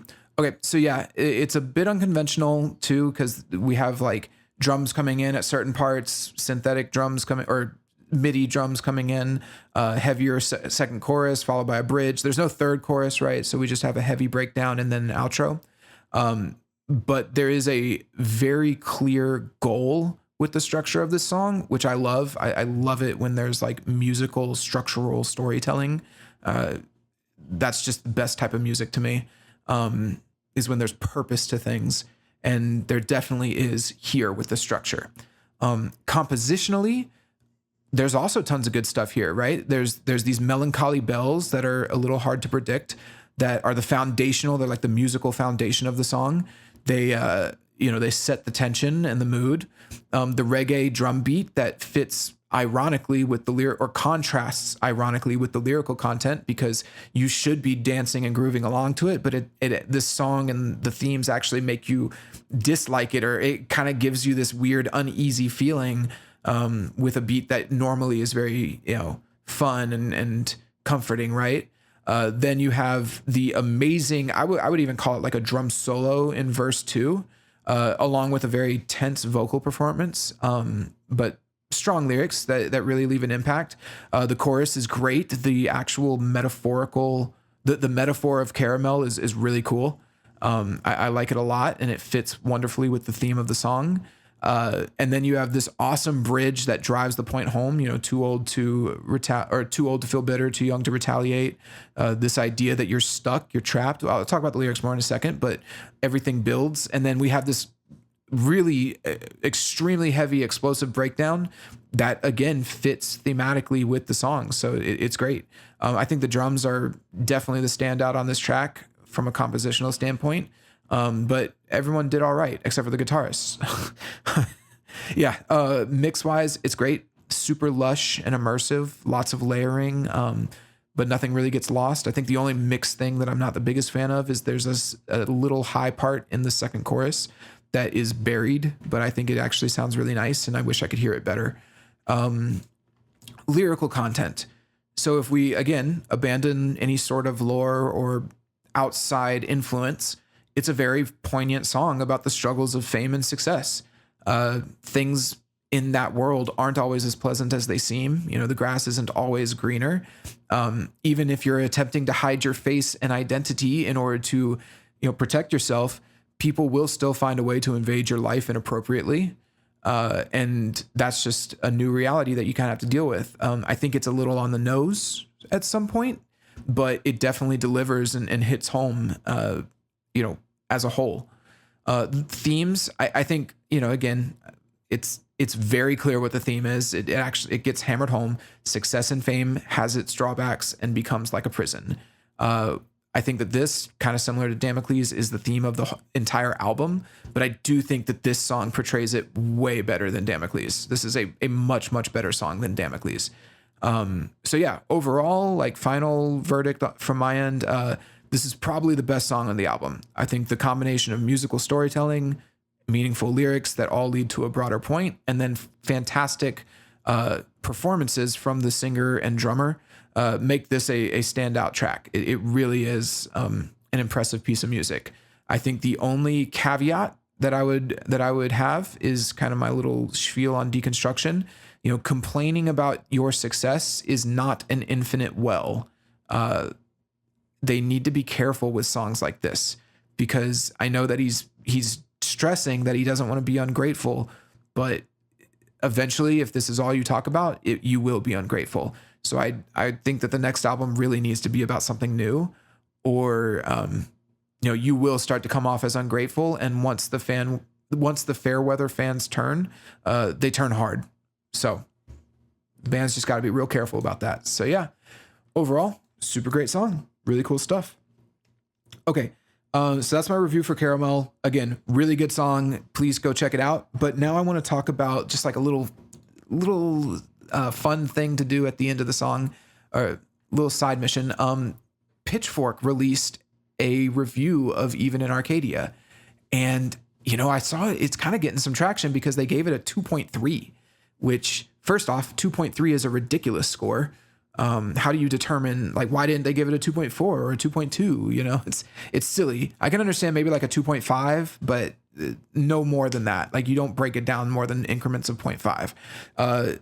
So yeah, it's a silly score to begin with, but then this album, to say that it is a 2 in any world is ridiculous. This album, I don't think this album is the greatest album ever made, like some people are claiming, but it is certainly above average. It is way better than a lot of the rock and metal schlop that we get handed by most bands. So yeah, I want to go through this pitchfork review because I think that there's a few points that they make that I agree with, but there's a lot of very silly, stupid things that are kind of fun to poke at and fun to discuss. And I think that it'll just be fun. So yeah, let's go through it. So they start this review off with by saying, like, their little summary is, the masked anonymous UK quartet might be the biggest metal band in a generation, yet their laborious, watered down fusion of pop, rap, and gent amounts to very little. Ooh. Okay, so they say, I'm going to just read through it, right? Sleep Token, actually, I'm not going to read the whole thing. I want to just find maybe the points that are good. So yeah, here we go. Even in Arcadia is a metal album made by musicians who appear petrified of metal's most fundamental pleasures: screams, breakdowns, violence, riffs, exhilaration, exaltation. Instead, their major label debut offers mostly sanitized pop rap with all the sexed up verve of Droopy the Dog. Their bumbling composite of generic pop and trendy metalcore is both schmaltzy and dull. Schmaltzy. A vacant wasteland where joy, excitement, and intrigue, sensations that all good metal and pop should evoke, go to die. All right, so right off the bat, you know, I want to address something. Like, metal is the one genre that doesn't have to be anything in specific, in particular. So like, if you're making a country song, right, like you are trapped by that genre. There is a limit to what you can write about in a country song. You cannot do country and make like an 8-minute epic about, you know, some like the end of the world, like Avenged Sevenfold did with The Wicked End, you know. Whereas in metal, you can do whatever you want. I mean, Iron Maiden wrote an 18-minute song about a blimp, right? Go listen to Empire of the Clouds by Iron Maiden. It's great. So you can do whatever you want. So already, I think that this reviewer doesn't understand like the diversity that metal can have and what it's supposed to do, because you don't need to have screams or breakdowns in a great metal song. You don't need to have it. You certainly don't need violence. Riffs, I mean, yeah, you probably need some riffs in there, but it's not necessary, right? This reviewer is trying to pigeonhole metal into one thing, which is the exact opposite of what metal is. So yeah, there's that. Second, he says, I think this is the funniest part. He says it mostly offers sanitized pop rap with all the sexed up verve of a Droopy the Dog. This guy clearly does not understand that women fucking love Vessel. Like, women are over the moon about Vessel. This idea that this album is not sexed up and this is not something that like women find appealing is ridiculous. Like, that is the most insane thing he might say on this whole review. Women are losing their fucking minds over Vessel. Okay, so let's just do that. Second off, or continuing, he said, a vacant wasteland where joy, excitement, and intrigue go to die. That is unbelievably, that's ridiculous. I think this song or this album is full of intrigue. It's a very adventurous album. The structures of the songs alone lend themselves to like, what are they going to do next, or what's going to happen next? There were so many moments on this album where I thought I knew what was coming, and then they do something like Dangerous, for example. When that beat comes in on Dangerous, it's a really cool beat, really interesting stuff, right? And so, even though I think there are elements that are subpar, like the guitars, to say that this album is not like exciting to listen to or like adventurous or have intrigue, it's unbelievable. It's unbelievable. Go listen to any other metal album that's been coming out these days. That so many of them follow the verse, chorus, breakdown, bridge, chorus formula. This band totally breaks out of that formula, and so that alone puts them a step above other songs and other bands in the sense of like the adventure of listening to it, right? So yeah, let's keep going through this review. Hold on. He says, much of Sleep Token's confoundingly broad appeal hinges on their shtick. Their singer-songwriter, known as Vessel, hasn't given an interview since 2018, refuses to speak on stage, and keeps his face painted black and concealed. The band begins Instagram catches, blah, blah, blah. To many, this makes Sleep Token a magical enigma. To me, this is dumb as hell. He doesn't really mention it after that. He kind of goes into their style, but let's talk about that real quick. I mentioned Deconstruction in my review, and if you're listening to this, I probably have a clip on Deconstruction earlier on. This reviewer is a perfect example of somebody who fully embraces deconstruction. Like they don't even register the idea of building mystique or building a world or lore or mystique around your band or as an artist. They fully believe that the best way for an artist to act is to be completely deconstructed. So this is the type of person that wants them to take the masks off and stop with the gimmicks. This is like, if you listen to my video on deconstruction and you thought, fuck this guy, this reviewer is exactly why I say you need to be careful about deconstruction, because this is the type of person that thinks that the things that the band is doing from a thematic standpoint are stupid. He doesn't say why. He just says, to me, this is dumb as hell. And that's it. He doesn't really mention it again. And it's like, okay, that first off, it's a bad argument. But the shtick is what makes the band cool. It's what makes them different. No other band really does stuff like have a lore behind the band, right? Even bands that have masks like Slipknot or Mushroomhead, like they don't have lore necessarily. Even bands like Avenged Sevenfold or Iron Maiden that have mascots like the Deathbat and Eddie don't have like characters that go on journeys in their songs the way that Sleep Token has something like Sleep, right? Or Vessel. So that's why I say like these, I would almost call them like intellectual properties, right? That Sleep Token has created for itself are super important, and they need to use them. They need to indulge them and not fall into the trap that this reviewer brings up about like, oh, this stuff is silly and it's dumb and you should just leave it behind because it's restrictive, right? It's like, no, these benefit the band. They are tools that are good. You've built something, don't tear it down, right? So I don't like that even in Arcadia, funnily enough, it's actually one of the things I think that, we'll get to it. But yeah, they don't even, the fact that Sleep Token doesn't mention the lore or, the world or the setting that they created for even in Arcadia, I think is a loss. It's a miss. Because there's so much opportunity there. And that puts me on the exact opposite end of the way that this reviewer thinks, who thinks that all of that stuff is stupid. So yeah, let's keep going. He says previous Sleep Token albums were more firmly grounded in djent. Blah blah blah. Djent was pioneered by Meshuggah and then exploded in popularity in the early 2010s. Sure. They're not so much innovating as they are plundering and prettifying artifacts from djent's creative peak in 2013. Their sporadic metal sections can be traced back to North Lane's cryptic post-metal djent, Issue's rap-infused new djent, and After the Burial's brutal, groovy prog djent. The difference is that Sleep Token's approach is sleeker, softer, and more overtly commercial, an embodiment of the way the once progressive sub-style has become, well, gentrified, DJENTRIFIED, gentrified for mass consumption in the 2020s. Yeah. I mean, sure. I'm going to be honest, me personally, I think djent is really weak, like as a subgenre. I think the guitar parts are always kind of boring. And I've been very critical of Sleep Token's guitar parts from the beginning. I say this as someone who's played guitar for 15 years and is very competent at the guitar. I think djent is boring from a guitar standpoint. So I'm not interested in any of their bands or any of their subgenres of djent, because I think djent as a whole is boring in and of itself.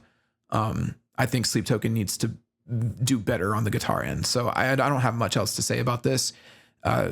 maybe he's right, maybe he's not. I don't really care. But yeah, so then moving on, pick any one of their arena metal predecessors and Sleep Token's output rings hollow by comparison. That's nuts. Like just that one sentence alone, let's be clear, Sleep Token's really only been around for about 5 or 6 years.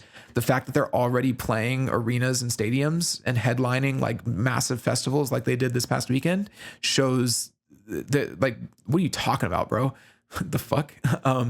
At least Linkin Park, as irredeemably corny as they became, could translate genuine pathos with undeniable shout-alongs like Numb and In the End.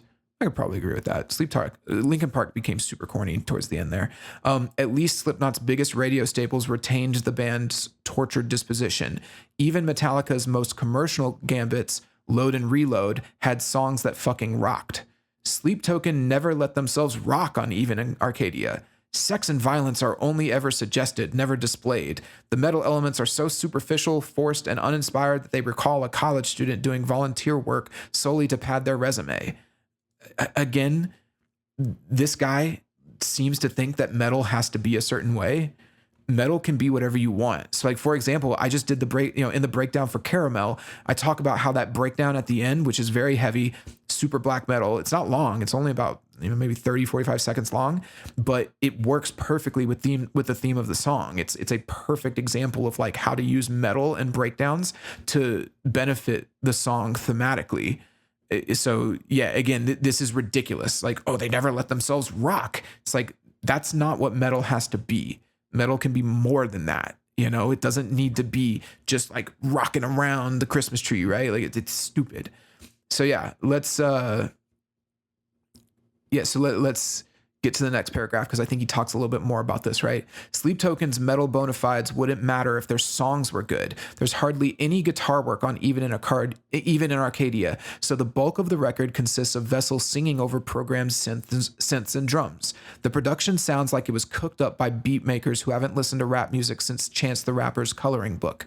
Vessel's rapping is so swagless and pasty that he makes Jack Harlow sound like Jeezy. When he's not aping Views-era Drake flows on Emergence, he uses Emergence as an example of Views-era Drake flows. He's either crooning like a wedding band covering The Weeknd or quivering over the piano with a try-hard achiness that's ready-made for Marvel movie kissing scenes, like Even in Arcadia. He uses that song as an example. This is insane. This is the stupidest thing I've read in a while. So first off, again, I'm very critical of Sleep Token's guitar work, and I agree there really isn't that much on this album, but that doesn't mean that there isn't good stuff here. There's plenty of good stuff here. Like the instrument, like he doesn't even mention the piano on almost every song. Well, he does. He says quivering over the piano with a try-hard achiness. It's like the piano on all of these songs is fantastic. So many of the instruments on this song are wonderful. The drummer is brilliant. He's incredible. And to say that he's trying to rap, he does do some corny rapping on some songs for sure, but Emergence, he does not rap on Emergence. There's no rapping on that song. And if he is rapping, never in a million years would I compare it to Drake on Views. I have no clue where this guy is coming from. This is like, again, it's almost one of those statements that's so insane. I don't even know how to engage with it. It's like saying that the guitar parts sound like fucking Polyphia. It's like, no, they don't. Maybe on Gethsemane for like 20 seconds, but like this is nuts, right? Like Vessel's rapping is so swagless and pasty. It's like, first off, I don't think that he's trying to be a rapper in these songs. I think that he's just he's singing in his own way. That's the vibe that I get. You can sing over a beat, right? Yeah. I do think that the beats, he says the production sounds like it was cooked up by beat makers that haven't listened to rap music since Chance. It's like, I do think some of the beats are a little lackluster, but they're always like, here's what I would say is that they contrast with the wonderfully composed drumming parts, like actual drums. So it's not like, oh, the drummer sucks. It's like, no, the drummer is fantastic. They just put the beats in to add an extra type of flavor to their songs. Now, whether that's good or bad, it's like, it's a little, some of those beats are pretty mid, but like overall, percussion wise, like that's not this band's problem. This band is wonderful when it comes to percussion and production as well. The mix is fantastic on all of these songs. So yeah, I pretty much disagree with almost all of this. I don't think that he's rapping. He's not trying to rap with swag. He's not doing anything close to what Drake was doing on Emergence. The piano on most of these songs is beautiful and unbelievably well done. And then the production is great. Like the songs sound fantastic, even if the beats themselves are a little bit lackluster. So yeah, I think that a lot of these songs, I would even say that the songs are good, even if they're not quite my cup of tea. They might not be the greatest songs ever written, which is something that I think the Sleep Token fans get pissed off about, but the songs are definitely not like bad. They're not bad songs. All right, moving down, this reviewer says, Sleep Token never even allow the chance for Stockholm Syndrome to set in.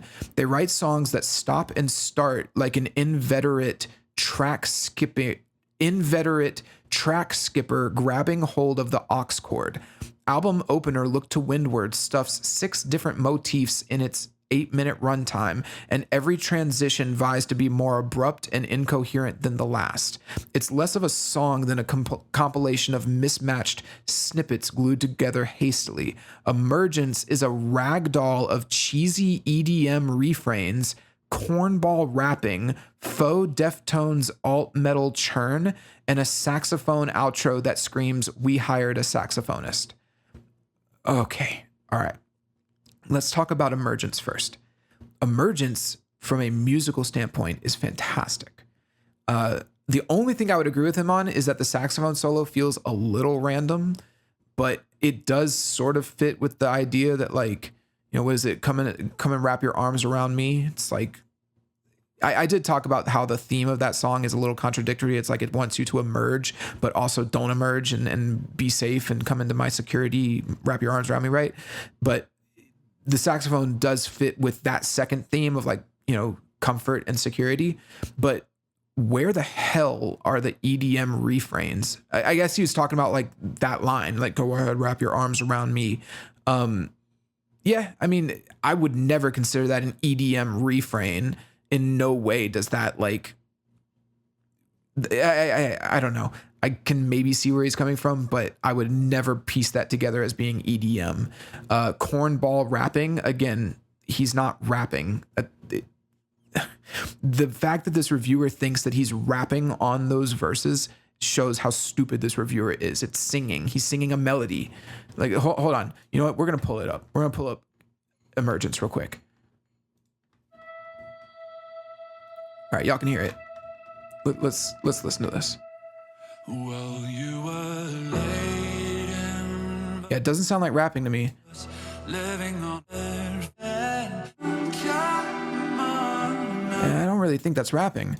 You know that it's time to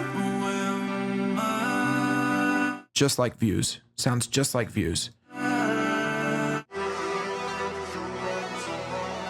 Oh, if he's talking about if he's saying that that's a cheesy EDM refrain, that's the dopest shit I've ever heard. That's the best part of this song is that synth.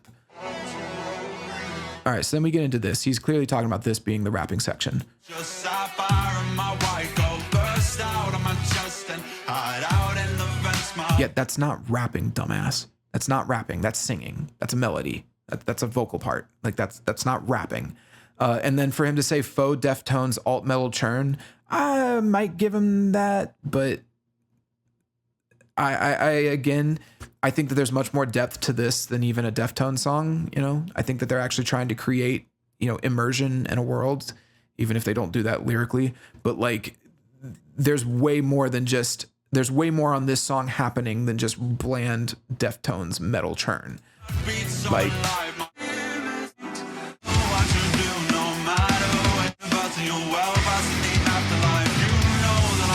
Like, my guy, that's not Deftones. That is incredibly unique. I don't care what you think of Sleep Token. That is an incredibly unique section. It's really cool.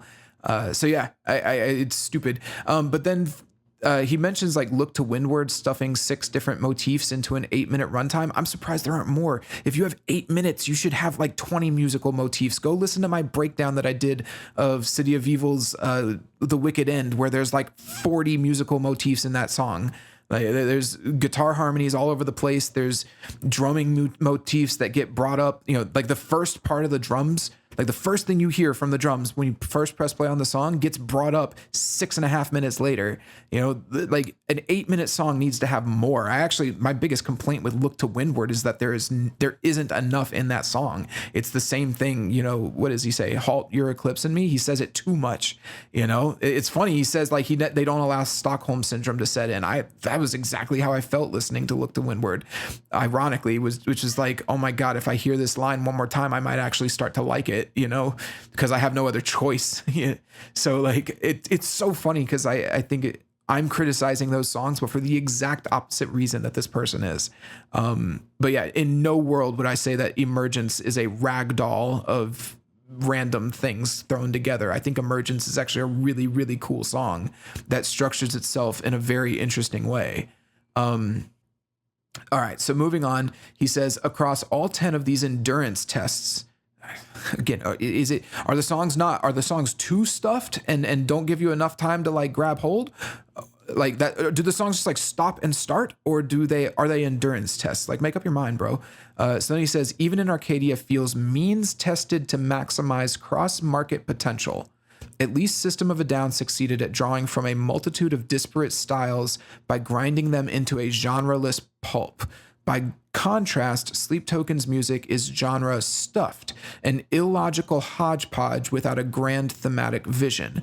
The album's lyrical narrative is an inscrutable tavern puzzle for fans about the sometimes abusive, sometimes romantic deity Sleep, a bit of lore Sleep Token have been building since their 2019 debut, Sundowning. On previous albums, Vessel's fictional drama with Sleep and the singer's real-life romantic dealings were tangled in ambiguity. Okay, so again, I'm critical of Sleep Token's lyrics, but for the exact opposite. The lyrics are not about sleep on this album. That's the problem. That's actually my critique, is that they don't talk about the lore on this album. So it's not actually a tavern puzzle about Sleep and his relationship with Sleep. It's just about him and his personal life. Whether you like that or not, whatever, it's up to you. I personally don't like it. I think he should be talking about Sleep, but whatever. I will give him this, that their music does feel like sometimes it feels like, okay, now we have to have the breakdown because we haven't had a heavy part in this song, right? So when he says like genre stuffed or an illogical hodgepodge without grand thematic vision, I don't know about that. I do think that they have a vision for the band and like for how the album should sound, but sometimes it's like, okay, we need to have a breakdown here because we haven't had a breakdown yet, you know? I think Provider is the song that did that. It was either Provider or Dangerous. And then I will say some of the songs feel like they don't have a natural climax, like a up and down, and the even though the structures are weird, there isn't a point where it's like, okay, yeah, this is the climax of the song, or it's hard to determine. I think Caramel is not an example of that. Caramel has a very clear climax, and that's why I like it the most. But then I do think it's Dangerous, where I was listening through it, I'm like, okay, what's the takeaway for this song, or what's the moment that's like the peak of this song? So yeah, I do think that like maximize cross market potential, I could see that, but I don't think that they're necessarily doing it just to hit as many markets as they can. I think they're doing it because they think it's cool. You know, whether you think they do it effectively, that's kind of up to you. I think that they could do it a little bit better, especially on the guitar end, but hey, I think that they like it and the fans like it, and that's what it is. So yeah, they say, even in Arcadia, or the reviewer goes on to say, even in Arcadia drops some of the smoke and mirrors and teases genuine honesty as Vessel sings plainly about his struggles to maintain the band's charade. In Caramel, he speaks directly to his fan base and cries that the stage is a prison, admitting that he's at once thankful for his career and tormented by the parasocial fame that comes with it. The reviewer is accurate. That is what the song is about. He calls out fans who scream his government name at shows, then displays a rare flair for introspection by acknowledging that his anonymous charade has backfired. I guess that's what I get for trying to hide in the limelight. I'm going to keep going. This self-awareness is an interesting grace note to Sleep Token's normal theatrics, but the accompanying music, a collision of whitewashed reggaeton and paint by the numbers gent, is so cloying that it's difficult to appreciate. So hold on, we're gonna pause right there because this reviewer like is an idiot. Okay, so the music, like again, it's like, do you even understand musical thematics? Like the music being on theme, it's like, oh yeah, it's whitewashed reggaeton. Yeah, that's kind of the point. The reggaeton is supposed to be this kind of, well, it's actually, it's not the point. It's not the point that it's whitewashed, but the reggaeton is supposed to contrast with the theme. It's supposed to normally be this thing that's like happy and bouncy and fun, and then it contrasts with the lyrics and the vocals. Like that's the whole point. He says like, so I guess I'll just keep dancing along to the rhythm, when in reality he doesn't really want to, or he feels like he's stuck, he's forced, he's being forced to, right? So it gives the reggaeton beat like an ironic twist. That's what's cool. Again, I couldn't disagree with this reviewer more when he says like, oh, they drop the smoke in the mirrors and teases genuine honesty. Most of the songs are about genuine honesty. What is he talking about? Like, none of these songs are actually about the lore. And I actually think that's a problem. I think that he should be more involved in the lore and the mystique and all of that for this band, because that's cool. That's interesting. It's more interesting than hearing yet another like popular person sing about their problems, when they could talk about anything else, right?